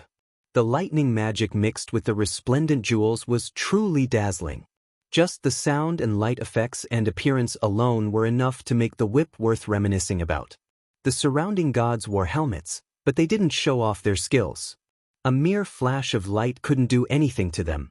Mahidran, who was facing Thea's aura directly, also felt a little pressured. Again, the gods were not fools. He could also understand why Thea had chosen him. It didn't matter whether he won or not, but he couldn't lose. Mahidran saw that Thea was ready, so he no longer cared about his seniority. He turned into a flash of lightning and began to attack. Unfortunately, he missed. When Thea waved the whip, she used the dazzling light as a cover and released a high-level invisibility spell. Her real body hid 5 meters to the side. Mahidran's attack missed. She quickly seized the opportunity and whipped the god of thunder horizontally with her long whip, which carried an awe-inspiring electric light. These days, there were very few people who used whips to attack, but it wasn't that they didn't exist. At least, Mahidran had seen the goddess of vengeance, Lakana, train with whips. He was no stranger to this kind of weapon. If he took it head-on, the soft nature of the whip would still attack him. No matter how much damage it would cause, if he lost the first move, his overall momentum would definitely be affected. However, Thea's whip had been calculated. The angle was very tricky. No matter whether it was front, back, left, or right, he was enveloped in the attack range. Mahidran could only rise into the air to dodge. The opponent's attack missed, and he dodged another move. This gave Thea precious time to accumulate the early advantage. She was still experienced in dealing with this kind of guy with outstanding speed. It was similar to when she dealt with the leopard girl that day. She threw out a lot of slowing spells. Chapter 542. The first 2 spells were to reduce the opponent's resistance, followed by the earth element's gravity spell, the wind element's deceleration spell, and the earth and darkness element's slow spell. The 2 of them exchanged 7 or 8 moves. Sia's long whip kept widening the distance between the 2 of them. At the same time, she threw out all kinds of spells as if they were free. Even though the opponent's resistance was still very high, he was still somewhat affected. His speed was slightly reduced by half. Although Thea did not have the special speed boost from the divine position, she was still not satisfied with her own speed. After all, the attributes accumulated from so much divine power were not a joke. Mahidran, whose speed had been reduced by half, could no longer suppress Thea with his speed. He could only rely on his lightning spear to compete with her in martial arts. His martial arts were simple but deadly. It would be a big mistake to think that he only knew how to fight in close combat. This guy pretended to be in close combat and fought with Thea for a long time. Suddenly, lightning gathered on his spear, and a transparent white lightning caught Thea off guard. Fortunately, Thea's reaction was fast. She reacted a tenth of a second before the lightning gathered, and at the cost of a big hole in her cloak made of gold coins, she dodged the attack. Mahidran, who had been holding back for a long time, did not seem to be frustrated at all. He began to mix in his powerful melee attacks with irregular long-range attacks. Thea did not back down. Her long whip guarded the door tightly, and from time to time, she would use energy attacks on her long whip to return the favor. The two exchanged more than 40 blows quickly. The Heavenly Father was not exaggerating when he asked the two to spar here. The hardness of the ground and the walls here exceeded that of the hardest metal in the universe that Thea knew. The aftermath of the two's energy attacks did not cause any damage to the room at all. "It's so dazzling." Olion put down the goggles on his helmet and complained to his friend Light. He was the kind of person who fought with his fists on the flesh. He liked battles where he punched half of the enemy's kidney out. He could not accept the dazzling close combat style of Thea and Mahidran. Light, on the other hand, enjoyed this kind of battle. Or rather, he enjoyed the various lights emitted during the battle. Whether it was Thea's light of wealth or Mahidran's lightning, he could absorb and transform them into his own divine power. However, Guang, who had a calm personality, did not say anything strange to his friend. He relied on his speed, and the battle between the two was very clear to him. He also carefully described the intricacies and intensity of the battle between the two to Olion. The attitudes of the remaining gods were more or less the same. They were all in favor of having a powerful partner. The pressure of facing Darkseid was simply too great. The ordinary new Protoss were overjoyed. They did not feel any different from before because they were relying on the Heavenly Father. The Heavenly Father was carrying Darkseid, and the rest of the pressure was shared by the Council of Eight, which was now the Council of Nine. The Council of Eight on Darkseid's side had also established an elite society named after themselves. The Council of Eight and the elite society had fought for countless years. Apart from some glory, there were not many benefits. The gods were all happy to have a newcomer join their ranks to share the pressure. They did not know Thea's true strength, but they could see that their old friend Mahidran was not giving his all. From a psychological level, they were very satisfied with the result. As the battle dragged on, Thea began to have a rough understanding of her position. She had been pulled in by Mithrin as soon as she ascended, so her use of divine power was definitely not as good as Mahidran's, who had ascended many years ago. However, based on the diversity of her abilities, she had some new ideas on how to use her divine power. The most basic understanding of wealth was money. The positive effect of money was to promote circulation and maintain order. There were many negative effects. Thea immediately thought of one during the battle, and that was confusion. As the saying went, wealth moves the heart. She did not use the Eye of Obliteration, which she had obtained after the particle explosion. After ascending, she had a better understanding of how to use this ability. She had a feeling that she could obliterate Mahidran, but unlike obliterating ordinary people, the cost of obliterating a new god was incomparably high. The two of them were not in a battle to the death, so there was no need to use such a method. Thea infused her divine power of wealth into her eyes, and combined it with the emotions of fear and compassion. She used her divine power as the primary and emotional impact as a supplement. When she passed by Mahidran, she glanced at him as if nothing had happened. Mahidran, who had been swinging his spear, was instantly attracted by her gaze. He was a new god who had fought for hundreds of millions of years. Naturally, he did not have the concept of money, but greed was inevitable. Greed had stirred up a small gap in his tranquil state of mind. Fear and pity were waiting for an opportunity to act, and they quickly began to spread in his spiritual world. Fortunately, he was not a ninja master. His long life had brought him rich combat experience. The moment his attention was drawn away, he knew that he had fallen into a trap. Relying on the iron will that had been forged through mountains of corpses and seas of blood, he forcibly suppressed the discomfort. He did not care about compassion or fear. He made his heart cold, and with this cold-blooded attitude, he almost resisted the impact of Thea's gaze. The reason why he said almost was because his movements were still affected. Thea caught his fleeting flaw and wrapped her whip around his calf. He lost his balance and was thrown into the air by Thea. "Be careful, Legion Commander." Thea reached out and simulated a javelin with lightning and threw it at Mahedran, who was in midair. Mahedran had regained control of his body at this time and dodged the javelin in midair. Unfortunately, one step was wrong, and the two were already very far apart. Thea began to use her advantage, and a large amount of magic poured down on his head. Firestorm, icicles, acid rain, reduced Mahedran's magic resistance from time to time, and added a few curses. Magic power was a level lower than divine power. Many gods could actually use it, but it was one thing to know how to use it, and another thing to use it well. It was like the difference between an ordinary person and a martial arts master. There was a big difference. Thea didn't know if it was an illusion, but she felt that many female gods were good at using magic, such as her acquaintance Hera, the current acting king of Greece, and Isis, the queen of Egypt. These goddesses were all famous for their magic. Now, Thea naturally walked the same path. The days of rolling up her sleeves and fighting with swords were long gone. Her understanding of magic was far beyond the inherent thinking of these new gods.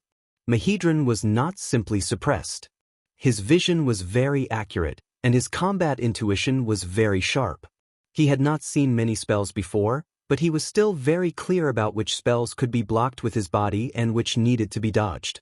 They fought for another 20 minutes, and the battlefield was getting bigger and bigger. When the few onlookers had no place to stand, the Heavenly Father finally spoke. "Okay, God of lightning and goddess of trade and wealth, you can stop now." Chapter 543. Thea had originally wanted to show off her worth. She did not know who Mahedran was, so when she heard her new boss's order, she immediately cancelled the spell she was about to cast. Mahedran had the same thought as her, and he put away his lightning spear at the same time.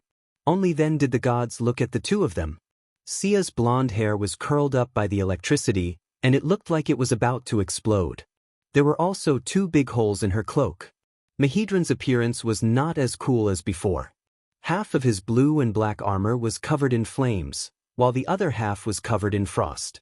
One of his horns had been knocked off his helmet, and the wrist guard on his left hand and palm were severely damaged. This was the result of taking Thea's meteor spell head-on. "Little girl, you're very strong." Wurja, the Heavenly Father's favorite warrior, patted Thea's shoulder to encourage her. As for this 2-meter-tall guy who looked like an enlarged version of a dwarven warrior, Sia immediately said that Senior Mahedran had gone easy on her and that she had already done her best. Everyone felt comfortable with her words. First of all, the newcomer was definitely not weak. Second of all, the newcomer was not as strong as the veterans, which encouraged them even more. Even Mahedran chatted with her for a while, which was rare. This peaceful and united atmosphere pleased the Heavenly Father.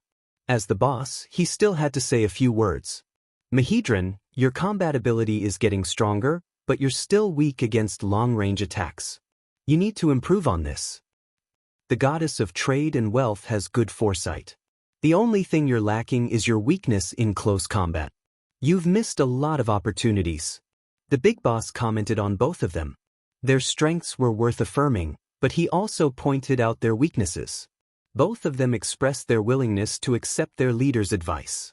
Thea did not know what Mahedran was thinking, but she consciously suppressed her close combat ability to give the gods the impression that she was good at long-range attacks. There were still a few years before Darkseid arrived on Earth. If she joined the new creator planet, she would inevitably have to fight with the Apocalypse planet. It was not difficult to choose whether to be a close combat fighter at the front or a long-range fighter at the back. Originally, becoming an archer was a good choice, but since the position was taken by the tall and strong Lady Canopy, she could only rely on magic. In order not to waste her precious combat power, the Heavenly Father thought for a moment and asked the gods, "Now that Goddess Thea has joined the Council of 8, we will change the name to the Council of 9. Does anyone have any objections?" Other than Olion, who whispered to Thea to fight with him, the other gods did not mind having another scapegoat. The Heavenly Father looked around and said, "All right, Goddess Thea is an expert in magic, so I'll leave it to you to form a magic team from our new planet." The three major armies of the new planet were the main forces on the battlefield. Mahidran's army was purely close combat. According to Thea's understanding, they were a group of spearmen. They were the first troops to face the enemy's first wave of attacks. Wuxia, the beloved general of the Heavenly Father, commanded the cavalry, while Lady Canopy was in charge of the archers. In the face of the endless apocalypse demons, the three major armies could only barely hold on. Although the armies were all first-class elites, it was not very efficient to fight against the sea of apocalypse demons with swords and knives. The Heavenly Father had long intended to form a magic army to deal with the enemies that were everywhere. Magic was the most convenient and fast way, but he had not been able to find a suitable candidate. It was impossible for the Heavenly Father to personally lead a team to teach magic. The remaining gods were not proficient in magic, and choosing from the new gods would easily cause dissatisfaction among the commanders. The gods were extremely proud, and they would definitely be unhappy if an ordinary person was put on the same level as them. Moreover, on the battlefield, strength was everything. If the selected members of the gods were killed by the enemy, it would be a mess. Therefore, the Heavenly Father had long put aside this idea. Now that Thea had arrived, his eyes lit up. First of all, her personal combat power was unquestionable. She was able to tie with the vanguard officer Mahidran. The Heavenly Father did not think that the Wasteland Wolf or Calabac could kill Thea in a second. Secondly, she was a newcomer and had built a magic army from scratch. It was obvious that she was capable. This was also the reason why the Heavenly Father wanted her to build a team instead of an army. Thea could roughly understand the intentions of the new boss. Building a magic army was also her goal. It would have the right to speak and would not be dangerous. This was why she wanted to fight with Mahidran. Otherwise, why would she fight with him? As you wish, Your Majesty. There was no need for any appointment documents, nor was there a need for a leader to stamp his seal. The boss proposed, and she agreed. This was the final result. No one had any objections. After the meeting of the gods ended, everyone went to do what they were supposed to do. Thea rejected the challenge of the second-generation god, a lion, and followed the god of forging, Kate, to collect her welfare equipment. In her opinion, it was a new work uniform and an access card. This short, square-shaped fellow did not have the traditional concept of gender. Kate was more like a robot. After a simple conversation, it was clear that Hayate did not care about anything other than forging. Fortunately, Thea and Diana had been fooling around for a long time. Under the influence of Diana, she had some foundation in forging. Although she could not compare to Hayate, she could still chat casually. They chatted as they walked and arrived at Hayate's workshop. There were no hammers, iron blocks, or bellows that she had imagined. This place was called a workshop, but it was more like a high-tech laboratory. The technological capabilities of the new gods had reached an extremely high level in Thea's opinion. Light armor, medium armor, or heavy armor? Hayate asked in a muffled voice that sounded like an electronic voice. If she had a choice, heavy armor would definitely be better. However, she had just told the boss that she was good at magic 3 minutes ago. Now, she had chosen heavy armor. Thea could only choose light armor based on the magical properties. The other party did not waste any more time. He picked up something that looked like a pneumatic hammer and started hammering. Various rare materials were applied to the armor on the conveyor belt. In less than half an hour, a dazzling feather coat was made. It had a golden background, silver threads, and mysterious patterns. This light armor looked more like a robe in Thea's eyes. This was different from her robe of the goddess of wealth. That robe looked good, but it was still her body that was used for defense. The robe that Hayate made, due to the use of various rare materials, could provide a considerable amount of defense and magic buffs. It was possible to make this kind of robe occasionally, but if it was made every day, no matter how rich the new creator's planet was, it would not be able to afford it. It's a product of the mother box technology. What do you want it to look like? Hayate handed the robe to Thea. Before she could take a closer look, he asked again. Earrings. 10 minutes later, Hayate handed her an aqua blue earring and explained a few words. The mother box technology can open a sonic tunnel. With it, you can freely travel between the third and fourth worlds, Hayate explained to her in a muffled voice. Chapter 544. Thea explained in detail how to use the mother box and the robe. Then, the other party politely asked Thea if there was anything else. The young lady's observation skills were maxed out, so she knew that the shop owner was going to close the door and send her off. She immediately expressed her gratitude and left the shop within 10 seconds. Thea hugged her new uniform and access card and felt a little refreshed. From the looks of it, the creation planet was much better than the apocalypse planet. If she went to the apocalypse planet to apply, the mother box would most likely give her a square version. She wanted a special version? Dream on. What? She wanted a set of armor? Was she crazy? The apocalypse planet did not have the tradition of giving out armor. If she wanted it, she had to snatch it. Thea studied the mother box for a while. It was actually quite powerful. With the creation planet as the starting point, she could teleport freely between parallel universes. This ability to break through the world barrier was very good.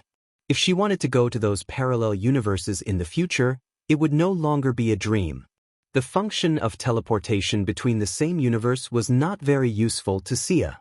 The main reason was that it would cause too much of a commotion.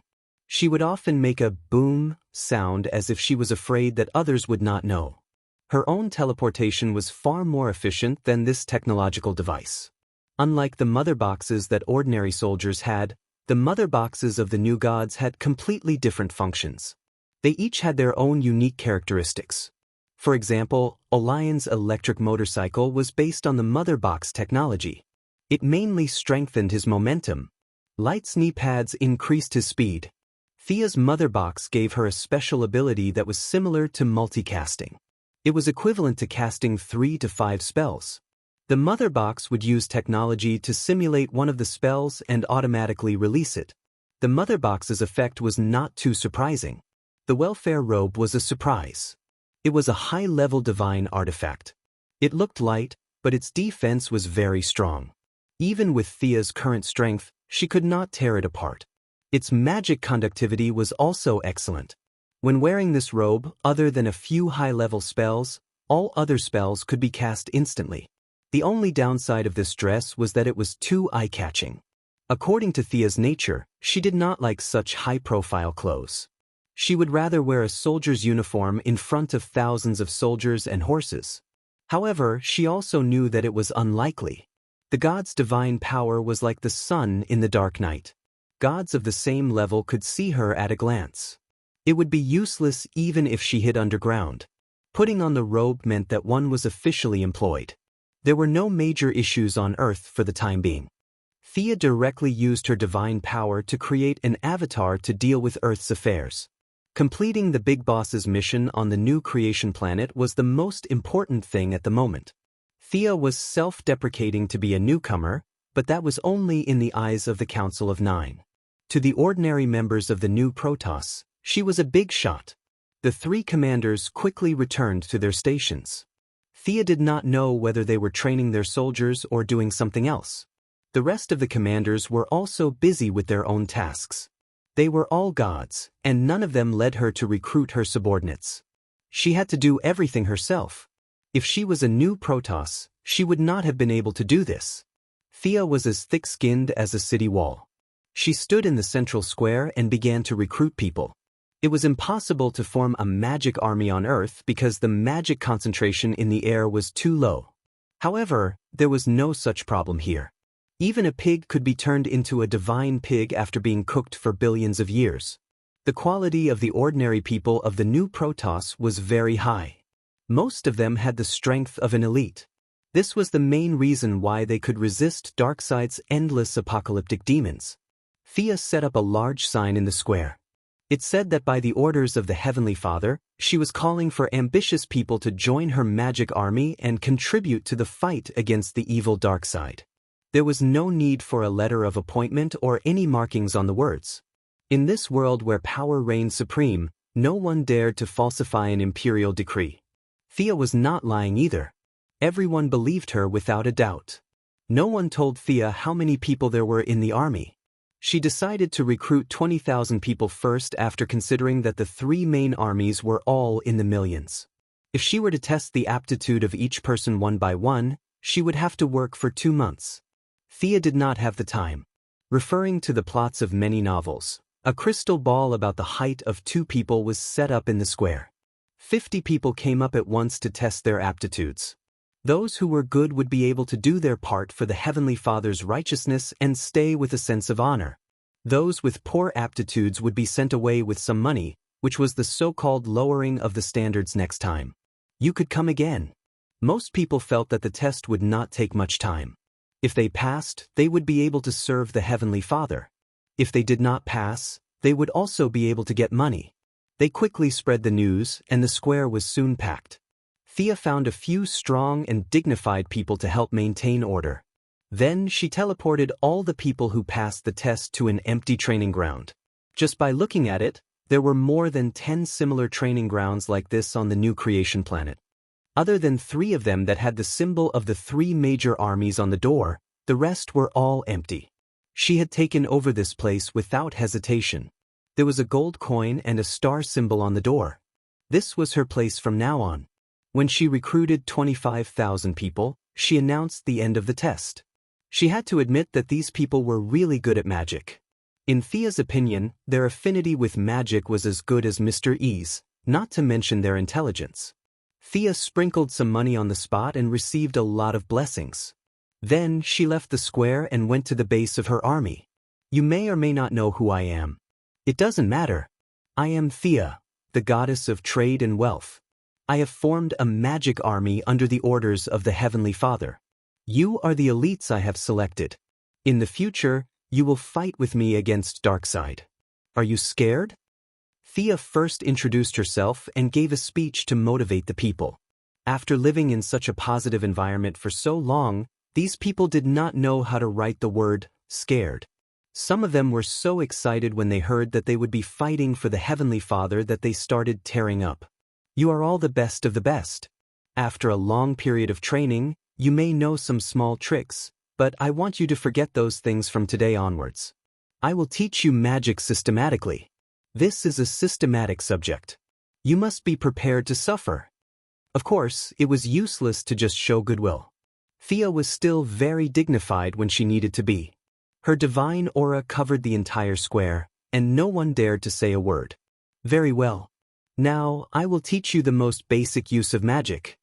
It was true that magic was a systematic subject, but Thea was not going to teach them the theoretical knowledge.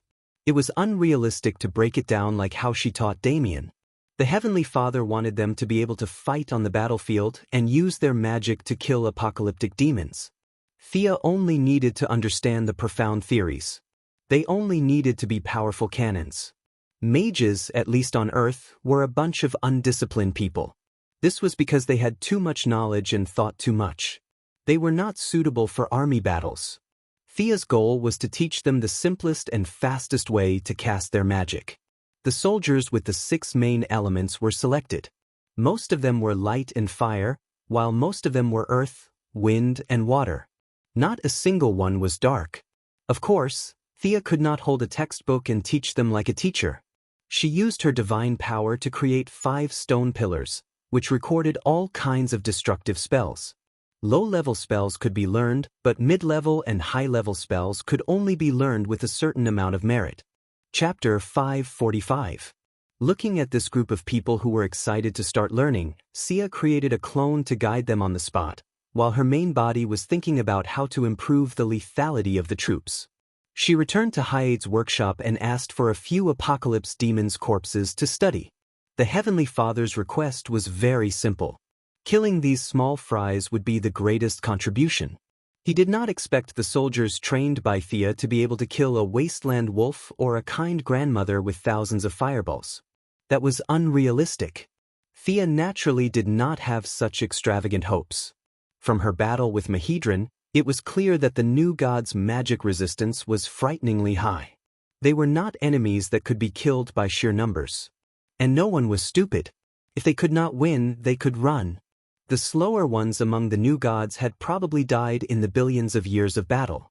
Thea did not find anything useful from the apocalypse demons' corpses. She then asked for a detailed report on the apocalypse demons from Mitran. From creation to death, the god of knowledge had a complete record. You're too young for your age. You have a talent for research? How did you manage to develop in so many directions at once? Mitran was a little surprised when he asked her why she was there. He handed her a thick stack of documents, which recorded all the data of the apocalypse demons from birth to death. We do research in all kinds of fields, so I dabbled in all kinds of miscellaneous things. Thea dealt with Mitran as she flipped through the documents seriously. Darkseid had conquered countless planets. After the war, many of the captives were captured by the evil army, and the elites were selected to undergo biological modification. These were the apocalypse demons. Although they looked similar, their essence was different. This also prevented the Heavenly Father from developing something that could wipe out hundreds of millions of his troops in a single move. Thea naturally could not develop such a lethal technology, but she had the knowledge of Krypton genetic modification as a foundation. There were not many people who were better than her in biological science, but there were not many. She quickly discovered a few small problems and asked the humanoid computer, Mitran. The god of knowledge was more about understanding knowledge and recording it. It was not the same as scientific research. The difference between him and Thea was more like the difference between a scholar and a scientist. He had an immeasurable amount of knowledge on his shoulders, and he had no creativity at all.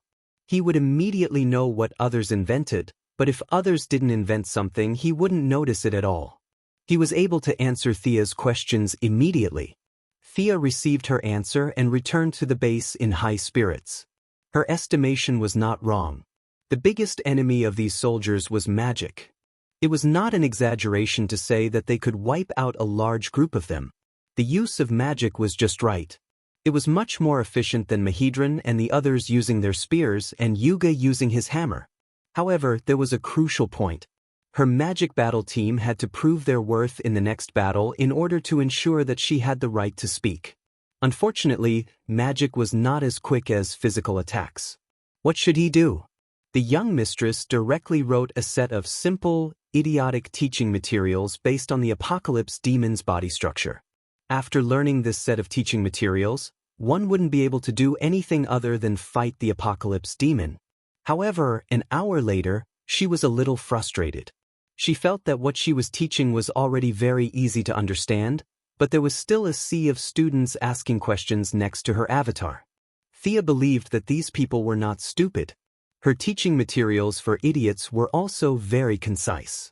The key was that the starting point of magic was too high. This ability, which was only one level lower than divine power, was very difficult for most people. She went back and forth for half an hour to get a body from the blacksmith and a report from Mitran. After that, she dissected and researched for more than an hour, and wrote the new teaching materials for another hour. After more than 2 hours, less than 300 of the 25,000 fanatical students could learn the fireball spell according to her instructions. These 300 people were already considered the most talented group of people. Sia estimated that it would take at least half a year for everyone to learn a few entry-level spells, and at the current speed, it would take at least 2 years to integrate them into an army-level fighting force.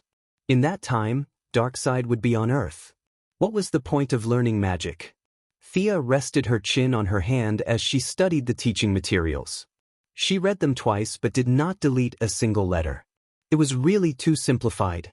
If she continued to simplify it, she might as well learn spears and hammers. After thinking for a while, her eyes suddenly lit up. Since she couldn't simplify the teaching materials, she could start from the students. Simplifying the steps for spellcasters would definitely increase their learning efficiency. It was not difficult to do this. The best way was to set up a magic network. Thea also consciously leaned towards magic.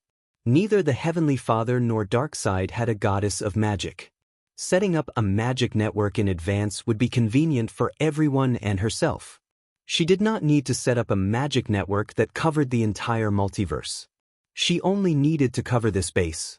After asking the Heavenly Father, she took out a star core that had once given birth to consciousness from the material storage as the source.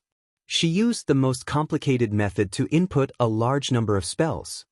As long as people connected to the network, they would be able to use their mental power to copy spells on their side without needing to understand the specific operating principles. The principles of the spells, their operation methods, their trajectories, and some supporting magic arrays were all simplified. Users who accepted Xia's weave could cast spells as long as they put in some mental power every day. This was much simpler than what they had thought before. The stronger their mental power, the deeper they could reach into the magic network, and the more powerful the spells they could cast. At the same time, this mental power was fed back to the magic network for maintenance and expansion. Thea was busy for 2 hours. She set up an extremely simple magic network. Everyone in the base immediately connected. Many spells were still cast with difficulty, but it was dozens of times more difficult than before. Although a few people felt that there were hidden dangers, they were all suppressed by the enthusiastic crowd. The effect is not bad. Goddess Thea's contribution is worthy of recognition. The Heavenly Father appeared next to Thea. He looked at the people below who could already cast fireballs and icicles. He was very excited. The Heavenly Father, who was the god of love, did not want his people to fight Darkseid's biological weapons every day with spears and sticks. Darkseid's strategy was to exchange one of his elite soldiers for the Heavenly Father's. It would take hundreds of years for the Heavenly Father's army to recover. If the Heavenly Father continued to fight like this, the Heavenly Father would be at a disadvantage. Thank you for the compliment. The magic network is still very basic. If we expand it to the entire world, we must add restrictions to prevent Darkseid's army from using it. The Heavenly Father coughed twice. Magic should be fair and impartial. It is the power of the entire world. We are different from the evil apocalypse star. Goddess Thea's point of view is wrong. Yes, Your Majesty, you are right. Xia immediately admitted her mistake humbly. She was too short-sighted, and her leader was wise. Of course, that was all she said. Looking at the Heavenly Father's happy face, she knew that he didn't mean what he said. Was he on the same side as Darkseid? Who are you trying to fool? Most likely, the Heavenly Father was the god of justice, so he had to say that. If Thea took his words seriously, she would have wasted all her years in the business world. The Heavenly Father left the command for the Heavenly Father to collect whatever materials they needed and to look for Hay-8 to make whatever they needed. He then flew away calmly. Chapter 546. With the resources of the new planet at her disposal, she would not be stingy. Darkseid had conquered countless planets, and the Heavenly Father had also saved many of them. Their resources were far more abundant than Thea could imagine. She did not hold back at all. She threw all sorts of rare materials into the workshop. She also forced the god of forging out of the workshop to work. The hardcover version of the magic net was officially launched. She would build a node here and bury a runestone there. This guy, who was more like a robot than a human, was ordered around by her. Regardless of the cost, in just 10 days, the weave that enveloped the entire fourth world was set up by her.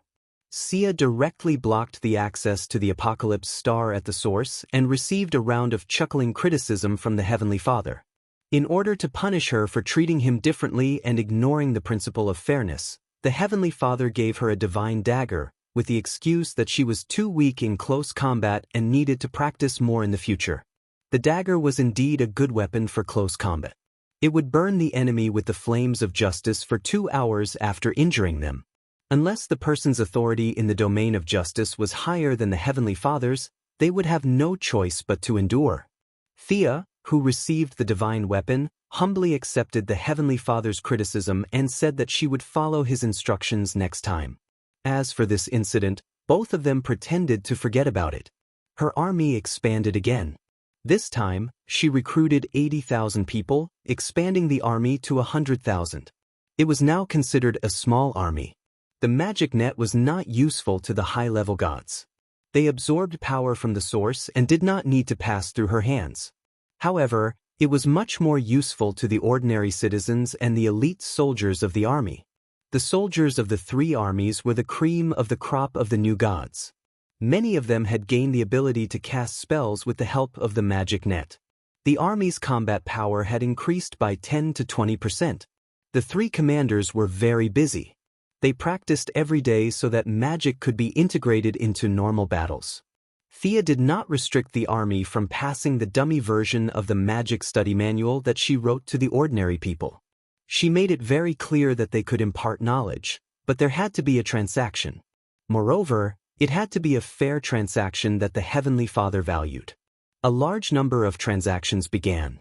The simple and honest new gods did not have the style of saying one thing in front of others and another behind their backs. They very honestly followed Xia's rules. While she was reaping the divine power of trade, the entire new god's combat power and morale began to rise rapidly. 6 days later, in the Heavenly Father's meeting hall, the Council of Nine gathered once again. This meeting had been called by the second-generation god, Orion. He made a passionate speech during the meeting, arguing that they should attack the Revelation Star while their morale was at its peak. Even if they didn't attack the Revelation Star, they should at least take down a few frontline strongholds. The three commanders and Thea remained silently waiting for the Heavenly Father to make a decision. The Heavenly Father was also pleased with the morale, but after thinking for a long time, he decided not to send troops. Orion was a little depressed, but he could not refuse his Heavenly Father's orders, so he could only restrain himself. Another day passed. Perhaps Darkseid had sensed the high morale on the other side, but Darkseid was the first to send out his troops. "Your Majesty, Xianxia is under attack. Please allow me to go back and help." Wuxia, the Heavenly Father's beloved general, who was dressed like a dwarf, asked for help. Thea had been here for almost a month. Many people had provided her with information in exchange for the dummy version of magic learning materials, so she had a good understanding of the situation. Xianxia was Wuxia's home planet. He had ascended to godhood in a similar situation as Thea, but that was billions of years ago. Furthermore, this planet was not in the universe that Thea came from. It was in another universe, a parallel universe. In comics, there was a division of Earth 1, Earth 2, all the way to Earth 52, but this was not the case here. Neither the Heavenly Father nor Darkseid knew which planet Earth was. They had a way of using the mother box to differentiate the coordinates of space and time. Wuxia's home planet had always been the territory of the new creation star. Now that they were being attacked, the Heavenly Father's face darkened. Thea realized that her new boss wanted to fight back. In this day and age, if one did not join in on the fun, one would be no different from a salted fish. She immediately stepped out of the formation to gain some reputation. "Your Majesty, I am willing to lead the magic army to assist Wuxia in this battle." Wuxia nodded to express his gratitude. Orion, who had always been at the forefront of the battle, realized that he was now third. He did not back down and dragged his good friend Ray along. "We also applied to join the battle." Thea lowered her head and wanted to laugh when she saw this. Ray had a peaceful personality, which was rare among the new gods. It was because he had a bad friend like Orion that he often went to the front lines of battle. If he was not fast enough, he would have been killed long ago. When the Heavenly Father saw that all four of them had applied to join the battle, he turned to the goddess of assassination Pilatus, who was in charge of gathering information, and asked, "Who is the enemy sending?" The brave female assassin respectfully replied, "It's Darkseid's eldest son, Kalibak. Perhaps the goddess of vengeance will also join the battle." The Heavenly Father estimated that the enemy would not only send Kalibak. There were probably other gods hiding in the dark. However, the Heavenly Father had sent 4 gods. Other than Ray, who was slightly weaker in combat, the others were not weak. He immediately decided that Wuxia would lead the team and Thea would assist him. They would bring their respective armies to Xianxia. As for Orion and Ray, they would be there to help. Unlike Orion and Ray, who were alone, Thea and Wuxia immediately left the meeting hall and went to gather their subordinates. Thea directly connected to all the mages through the magic net. Now, her army had begun to take shape, and the number of people had increased to 300,000. With the help of teleportation, her army gathered very quickly. Wuxia, who was ranked first in the main army, was not slow either. The two of them gathered their troops and pulled Orion and Ray, who were just onlookers, together to open the sonic tunnel. Boom! There was a deafening sound. When everyone walked out of the tunnel, they had already arrived at Wuxia's home planet. It was a mess. Thea could see apocalyptic demons with wings everywhere. Wuxia's people looked very similar to him. They were all muscular and had green beards. They looked like dwarves who were a few sizes bigger. Unfortunately, they were facing an endless number of enemies and could barely resist. Kill them all. Leave no one alive. Wuxia, who was carrying a large hammer and riding a giant beast that looked like a lion, shouted loudly. His army was basically riding on giant beasts like this. Many people were imitating his style. Everyone had a large hammer and rushed into the enemy's midst to attack fiercely. Let's go too. Everyone, follow me and adjust the target. Thea looked around with her supervision. Her magic net could not cover this place. However, she, Hayate, and Mitrin had stayed up late for 3 days to create a portable magic net.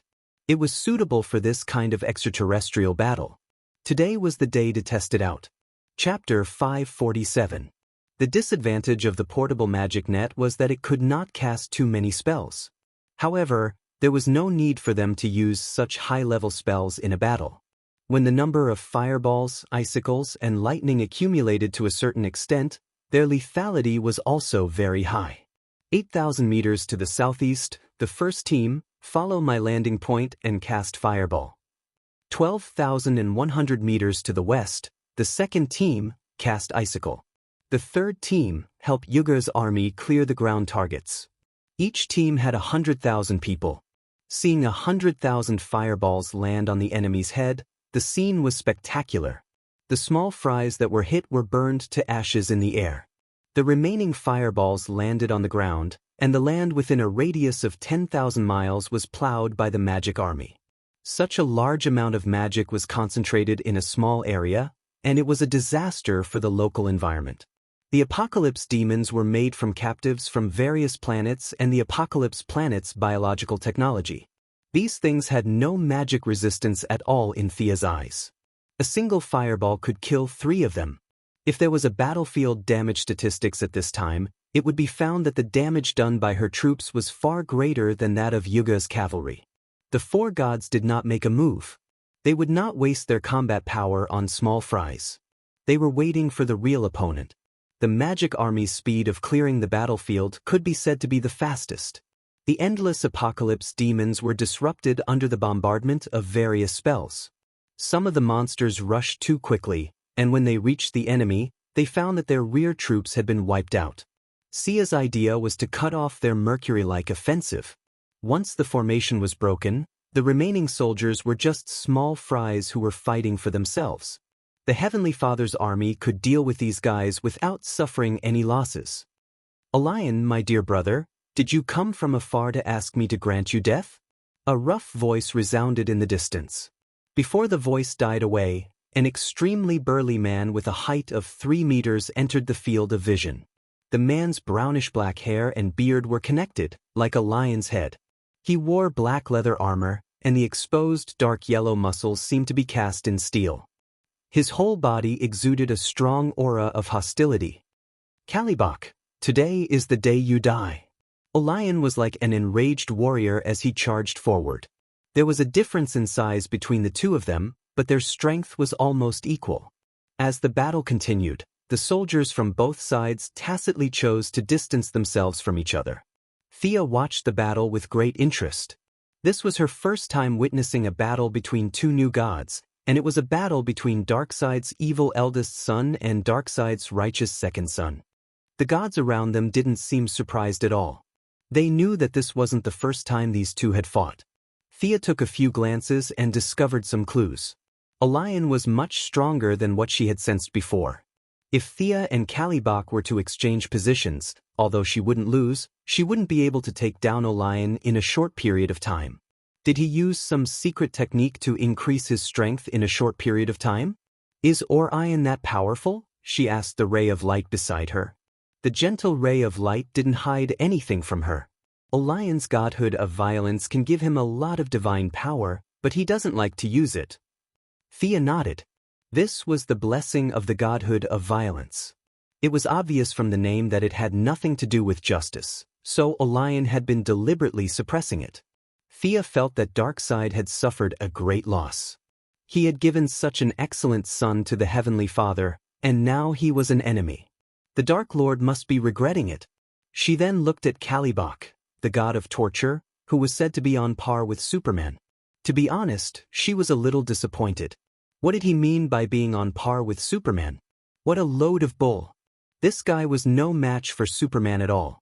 What was there to be proud of when he tied with Superman, who didn't dare to use his full strength? In the Alliance of Injustice, Superman could fight Darkseid one-on-one without any worries. Kalibak was no match for Darkseid. The guy with the lion's head was shouting loudly, but now he was suppressed by Orion in less than 30 moves. It was not difficult to predict his defeat. Seeing that the gods on her side were all watching and did not go up to attack, Sia felt that they had probably cultivated a kind of unwritten rule after hundreds of millions of years of fighting, and that was that they had to fight one-on-one. They couldn't attack together. Regardless of the outcome of the battle, other than the Heavenly Father and Darkseid, the other gods, including Thea, didn't have an overwhelming advantage over any other god. If they were allowed to attack together, the Council of Eight and Darkseid's elites would probably die out in less than 100 million years. In the remaining time, only the two of them would be left fighting alone. The scene was too bleak, and the gods, regardless of whether they were good or evil, consciously avoided such a scene. So even though Orion had the upper hand now, he didn't ask his friend Ray to help. Of course, Thea welcomed such a battle atmosphere. She didn't want to throw herself into a meat grinder at all. It took a lot of effort to become a god to reach her current level, and she cherished her life a lot. If she could live well, she wouldn't want to die in a corner with a drop of blood left. This was evident from the fact that Darkseid always sent his avatars to fight and never fought in person. The Dark Lord was evil, but he cherished his life even more than Thea. After straightening out the logic, Thea felt a lot more at ease. The Heavenly Father wouldn't attack Darkseid's elites, and the other gods wouldn't attack the Council of Nine.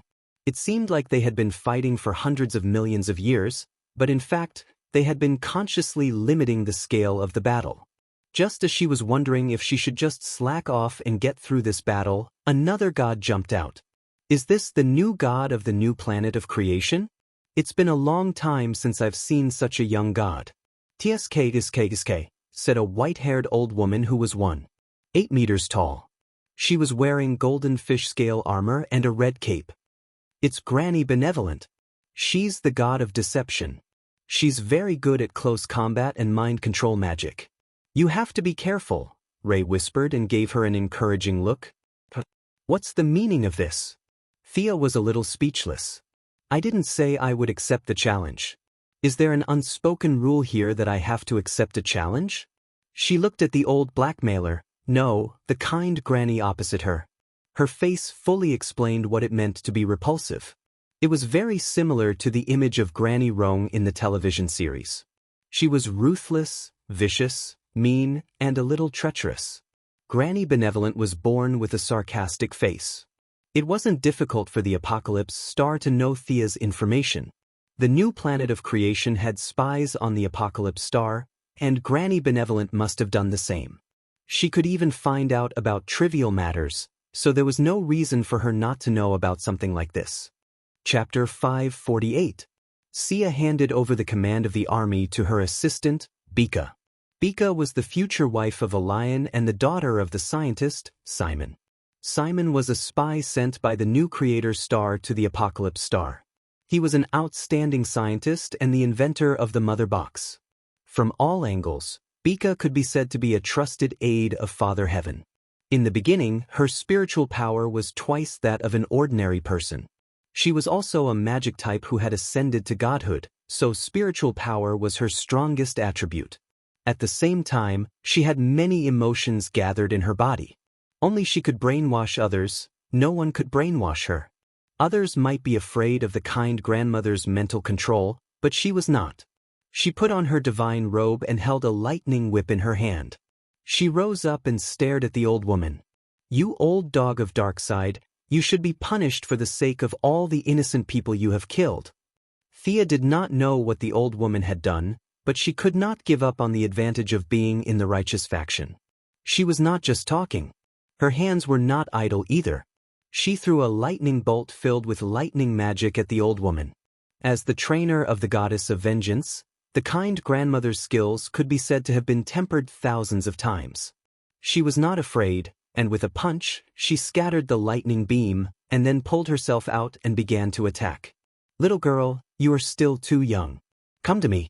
My training will give you unparalleled strength. Don't you remember? I am your friend. The kind grandmother's voice had a hint of bewitchment. This shameless old man was spouting nonsense in front of him. He was really sick of it. Wasn't it just brainwashing? Who was afraid of who? Thea suppressed the irritation caused by the old woman's words and immediately retaliated. Old woman, you are already so old, yet you are still trying to act pitiful. You really need to be pitied. The kind grandmother brainwashed people every day, so she was very resistant to this kind of mental suppression. She used a little strength to get rid of Thea's pity. If you don't want pity, then what about fear? You are in the evil faction. You must be afraid. Thea switched to fear, which she was best at. As a native of Apocalypse, the kind grandmother had walked step by step through mountains of corpses to reach her current position. It was not an exaggeration to say that her willpower could be described as iron. Did she feel fear? A little, but not much. Logically speaking, this move wouldn't do much damage to her, but Thea's shout was so loud that everyone could hear it. This was bad. Darkseid was the Dark Lord, the god of destruction of many worlds, the destroyer of the underworlds, and the destroyer of the underworlds. He had a whole bunch of titles on him. How could he not be afraid when such an evil big shot appeared in front of him every day? Do you still want to survive? It was like saying that the Heavenly Father was kind to the Heavenly Father but evil to Darkseid. This had nothing to do with combat prowess. It was a serious political issue. If the kind grandmother did not want to go back and be executed, from a politically correct point of view, she had to be afraid. Even if she was not afraid, she had to say that she was afraid, and she had to be extremely afraid. The kind grandmother's acting was really good. She did not exaggerate at all. In a thousandth of a second, she pretended to be dumbfounded, and Thea took advantage of this opportunity to cut a large wound on her arm. The short sword that the Heavenly Father had given to the kind grandmother made it impossible for her wound to heal. The fire of justice continued to burn, and this made the old woman's heart ache. She was very experienced in dealing with the fire of justice. She wrapped the wound with a black bandage, temporarily suppressing the fire of justice. It would take a lot of effort to eradicate it. Darkseid did not have the patience to treat his subordinates. The kind grandmother did not dare to play mind control with Thea anymore. When she saw Thea holding the whip, she felt that Thea was most likely not good at close combat. She immediately used her strength to attack Thea's weakness. She wanted to salvage the situation. Of course, Thea would not let her do as she wished. It was very dangerous to engage in close combat without knowing her opponent's moves. The gods had lived for countless years, and each of them had rich combat experience. It was impossible to rely on the thousands of years of martial arts on Earth to suppress her. The best plan was to increase the distance between them and observe her opponent's moves. Thea did not care about the gains and losses of each move. She swung the whip so hard that it was impenetrable. At the same time, she constantly used magic to test her opponent's various attributes. The kind grandmother had high resistance to all kinds of magic. Her only weakness was that her resistance to the light element was a little weak. Sia immediately began a fierce attack. Light arrow spell, flash spell, and the magically modified version of the six-staff prison of light were all thrown over. The kind grandmother struggled to break free, but the price she paid was a bloody gash on her face from Thea's lightning whip. After losing 2 moves in a row, she quickly calmed down. She let out a shrill scream and temporarily forced Thea to retreat. Darkseid also knew that his eldest son, Kalibak, was brainless. Although Kalibak was the leader, the real power of the army was in the hands of the kind grandmother. He had originally invited Thea to fight because he saw how powerful the enemy's magic army was. On one hand, he wanted to test the strength of this new god. On the other hand, he also wanted to interrupt the enemy's magic army. Unfortunately, it was a long and fruitless battle. Now that she saw that Thea did not take advantage of the situation to attack, she finally had the time to look up and observe the battlefield. The 2 Furies who came with her had already entered the battlefield. Bernard, who was armed with a long spear and a sword, was barely able to fight to a draw with the ray of light. Heavy Step, who was wearing a pair of metal boots, was unfortunately matched up against Wuxia, who was even more powerful. Wuxia, who hated the fact that his people were slaughtered by these people, waved his sledgehammer vigorously. As the leader of the three armies in the father's camp, Wuxia, who was also the strongest in terms of combat power, was facing off against the Furies, who were at the bottom of Darkseid's camp. The result was obvious. Heavy Step was struggling to hold off the angry Wuxia. On the other hand, Olion and Karibok were fighting. Olion did not dare to use too much violence, so both sides were tied again. However, Karibok was injured, so it seemed that he would lose in the long run. "Retreat!" the kind grandmother shouted. "Stop them!" Wuxia shouted at the same time. Xianxia didn't have much confidence in defeating this old woman, and even if she could, she didn't want to stand out too much. It wouldn't be a good thing to kill the enemy's general as soon as she arrived, no matter how she looked at it. However, now that Wuxia had given the order, she had to deal with it. She was already prepared, so she immediately activated the spell that she had been silently chanting. "Stop!" A huge mouth that could cover the sea and the sky appeared behind the benevolent grandmother and bit down on her. This was the shadow of the crocodile god, Sobuk, that Thea had intercepted from the river of time. This animal god in Egyptian mythology had amazing bite strength, and it was impossible to kill it. Even if Thea's real body was here, she would not be able to kill the kind grandmother, not to mention that this was just a shadow formed from Thea's divine power. However, it would not be a problem to trap her for a while. The old woman put her foot under her chin and her hand on her upper jaw. She was struggling with the crocodile god. On the other hand, Olion no longer cared about the damage to his state of mind. He activated the power of violence again, and an endless stream of power began to crush Karibok. Wuxia, who was beating up a child, shouted excitedly. He was already much stronger than his opponent in all aspects. Now that he was excited, his combat power had increased by another 10%. He used his usual method of attacking with great force. Now that he was facing Wuxia, who was even stronger than him, there was no way he could fight back. Xianxia trapped the kind old lady, so she naturally wouldn't just stand by and watch. She used the magic beam cannon that she used to deal with Horus that day. Divine power that was even stronger than that day was condensed between her fingers, and she didn't stop attacking the trapped old lady. The kind grandmother, who was now a living target, had to resist the crocodile god's bite while dodging fatal attacks. This made her very embarrassed. After dodging 2 shots in a hurry, the crocodile's bite became tighter. Her situation did not improve. Instead, it became worse. Chapter 549. There was a scream in the distance. Heavy Stomp was hit in the face by Wuxia's hammer. Wuxia did not wait for the other party to get up. He ran over and hit the other party twice with his hammer, knocking the other party unconscious. The army commander's victory made his cavalry army cheer even louder. The entire battlefield could feel their excitement. The kind grandmother knew that she was going to lose today. She immediately stopped dodging Thea's finger gun and escaped from the crocodile god's mouth at the cost of her right shoulder being pierced. She shouted something that sounded like the wind was blowing and ran into the distance. In the face of a disaster, they ran away separately. This was their way of doing things. It was impossible for them to cover each other and retreat slowly. Bernard, the goddess of vengeance who was fighting against the light, seemed to have activated some secret technique.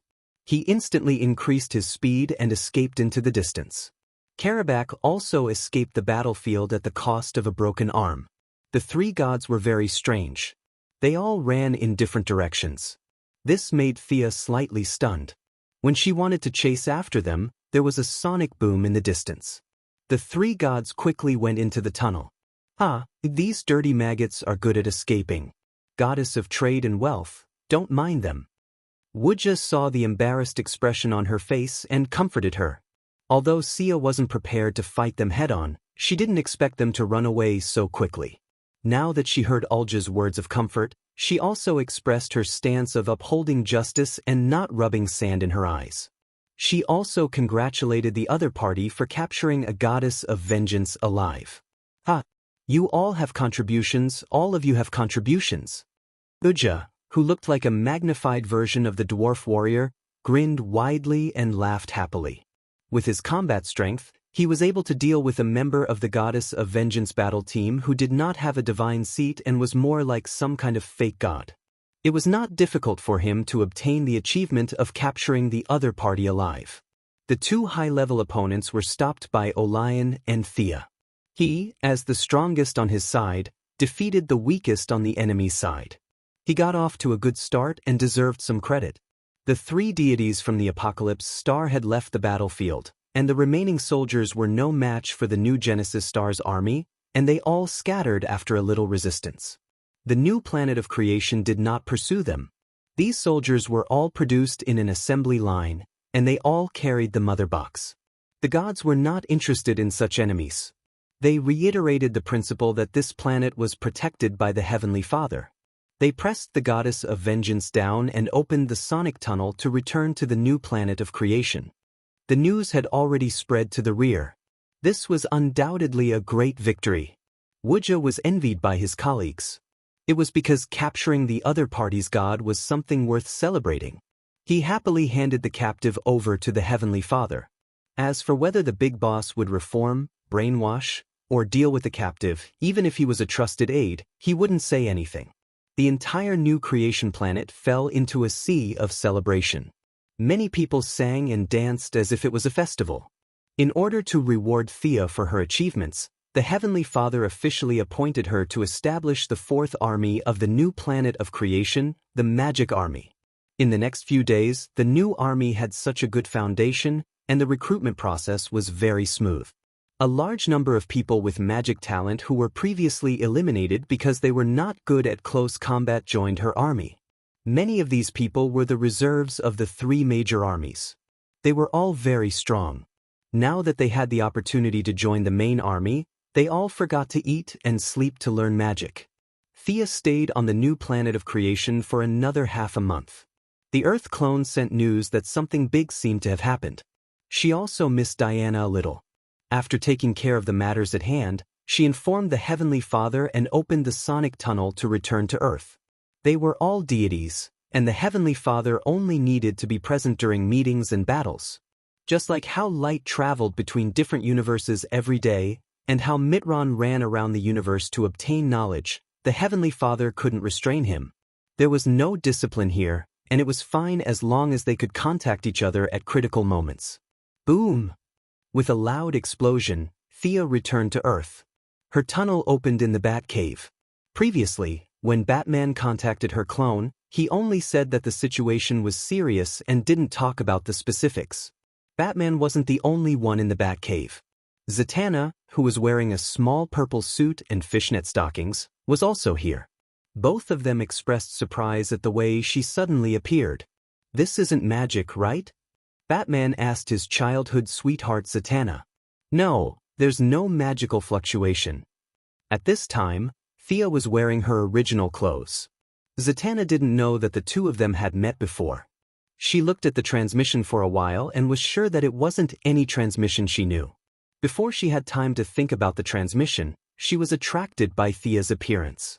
After ascending to godhood, the young lady's appearance had reached true perfection in the literal sense. Even though Zatanna was a woman, she was still stunned by Shay's beauty. There was no need to be as cold as ice when doing business. Shay's temperament now gave people a subtle sense of closeness. Even though she hadn't spoken, the originally cold Batcave had warmed up by 2 degrees because of Shay's arrival. "Oh, Miss Zatanna, right? I've heard a lot about you."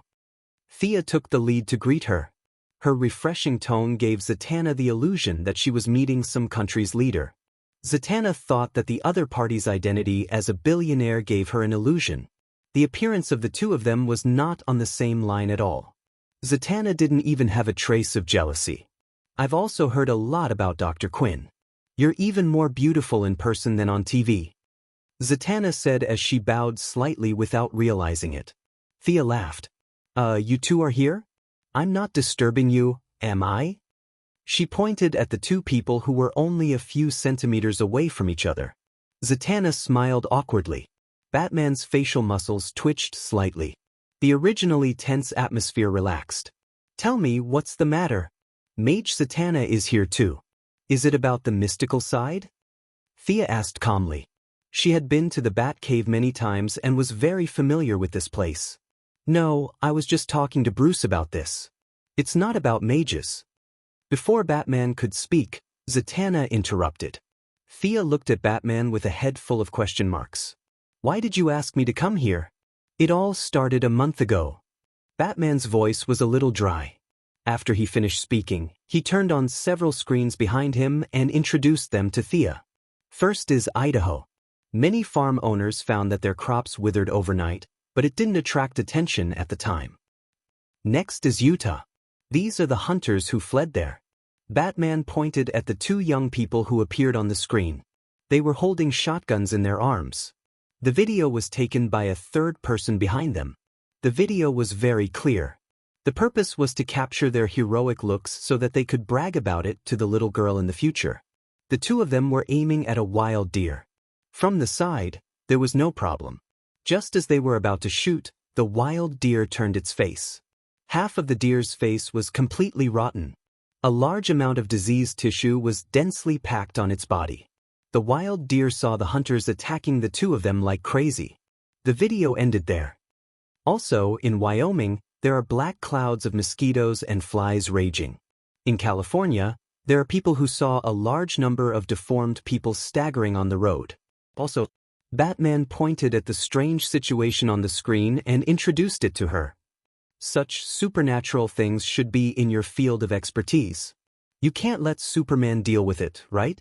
Batman stared at the two girls and asked. Zatanna's expression was ugly. The images were too disgusting, especially the black clouds made of mosquitoes and flies. It made her very uncomfortable. Thea, whose obsession with cleanliness had become more serious after she became a god, also felt disgusted. Most importantly, she knew about this incident. If she was not mistaken, this seemed to be a major incident. Chapter 550. The descent of the Rotten Kingdom was the green of all things, the red of all things, and the black of decay. It seemed to be a problem of the ecological balance. She just didn't expect it to happen so early. In her impression, the descent of the Rotten Kingdom should be an event after the day of solstice. Whether it was triggered early or accidentally, she still needed to observe further. Looking at your expression, you know something?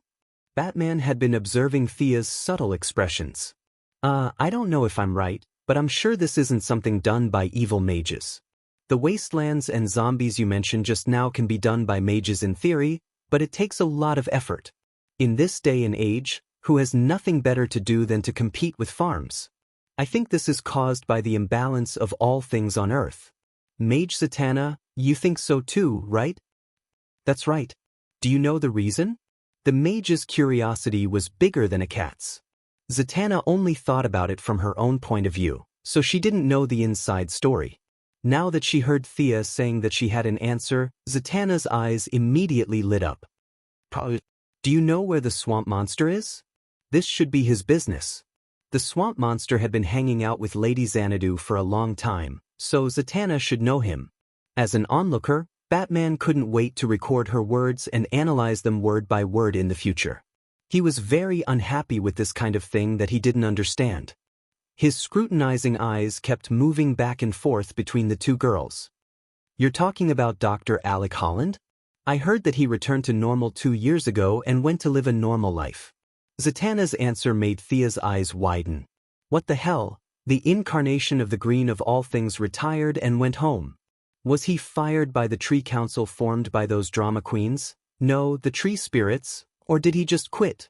Thea sighed with a lot of questions. Seeing Batman's eyes that seemed to say that he wouldn't let her off if she didn't explain it clearly, Thea felt that she still had to explain it to him. Moreover, looking at Zatanna's expression, she was afraid that she didn't know much about it either. After thinking about it, she decided to start from the beginning. As far as I know, the swamp monster is the embodiment of the green of all things. The green of all things, the red of all things, the black of decay, the ash of withering, the bacteria of division and the metal spirit form the most basic balance of our world. Zatanna was a little dumbfounded. She only knew about the green of all things, and this was the first time she had heard about the rest. Batman reacted quickly. You said before that the balance was broken? Is it because of that swamp monster? Thea hesitated for a moment. I'm not sure. It doesn't seem to be something that can be explained by one step and one step back. It's very complicated. I've never paid much attention to the things between them. By the way, the big zombie that we fought outside Gotham that day represented the Ash of Withering. These are the ones in front of us. Thea pointed at a few screens. It should be the Black of Decay. However, in my opinion, the Black of Decay is also the foundation of the material world. Although they don't have the concept of good and evil like we do, they shouldn't be doing something like this. The ones in front of us look like they've lost control. Someone's controlling them from behind the scenes. Batman immediately thought of this key point. Thea couldn't analyze it either.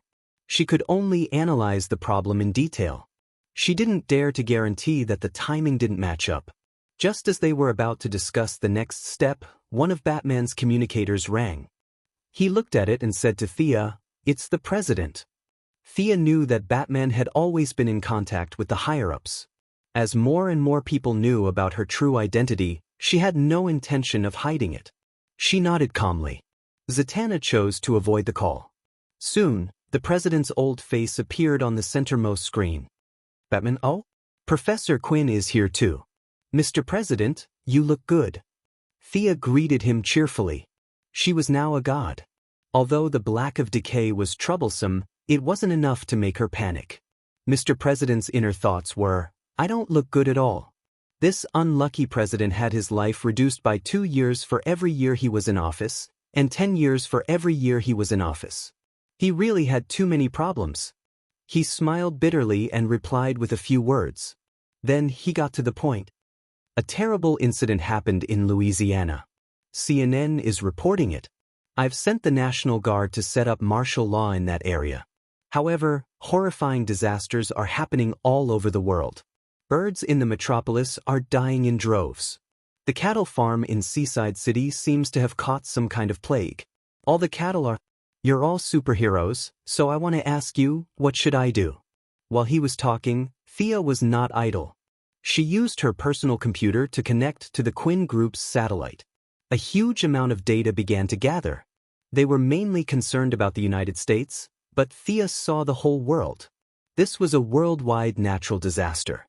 The Brazilian rainforest, the African grassland, and other countries were affected to varying degrees.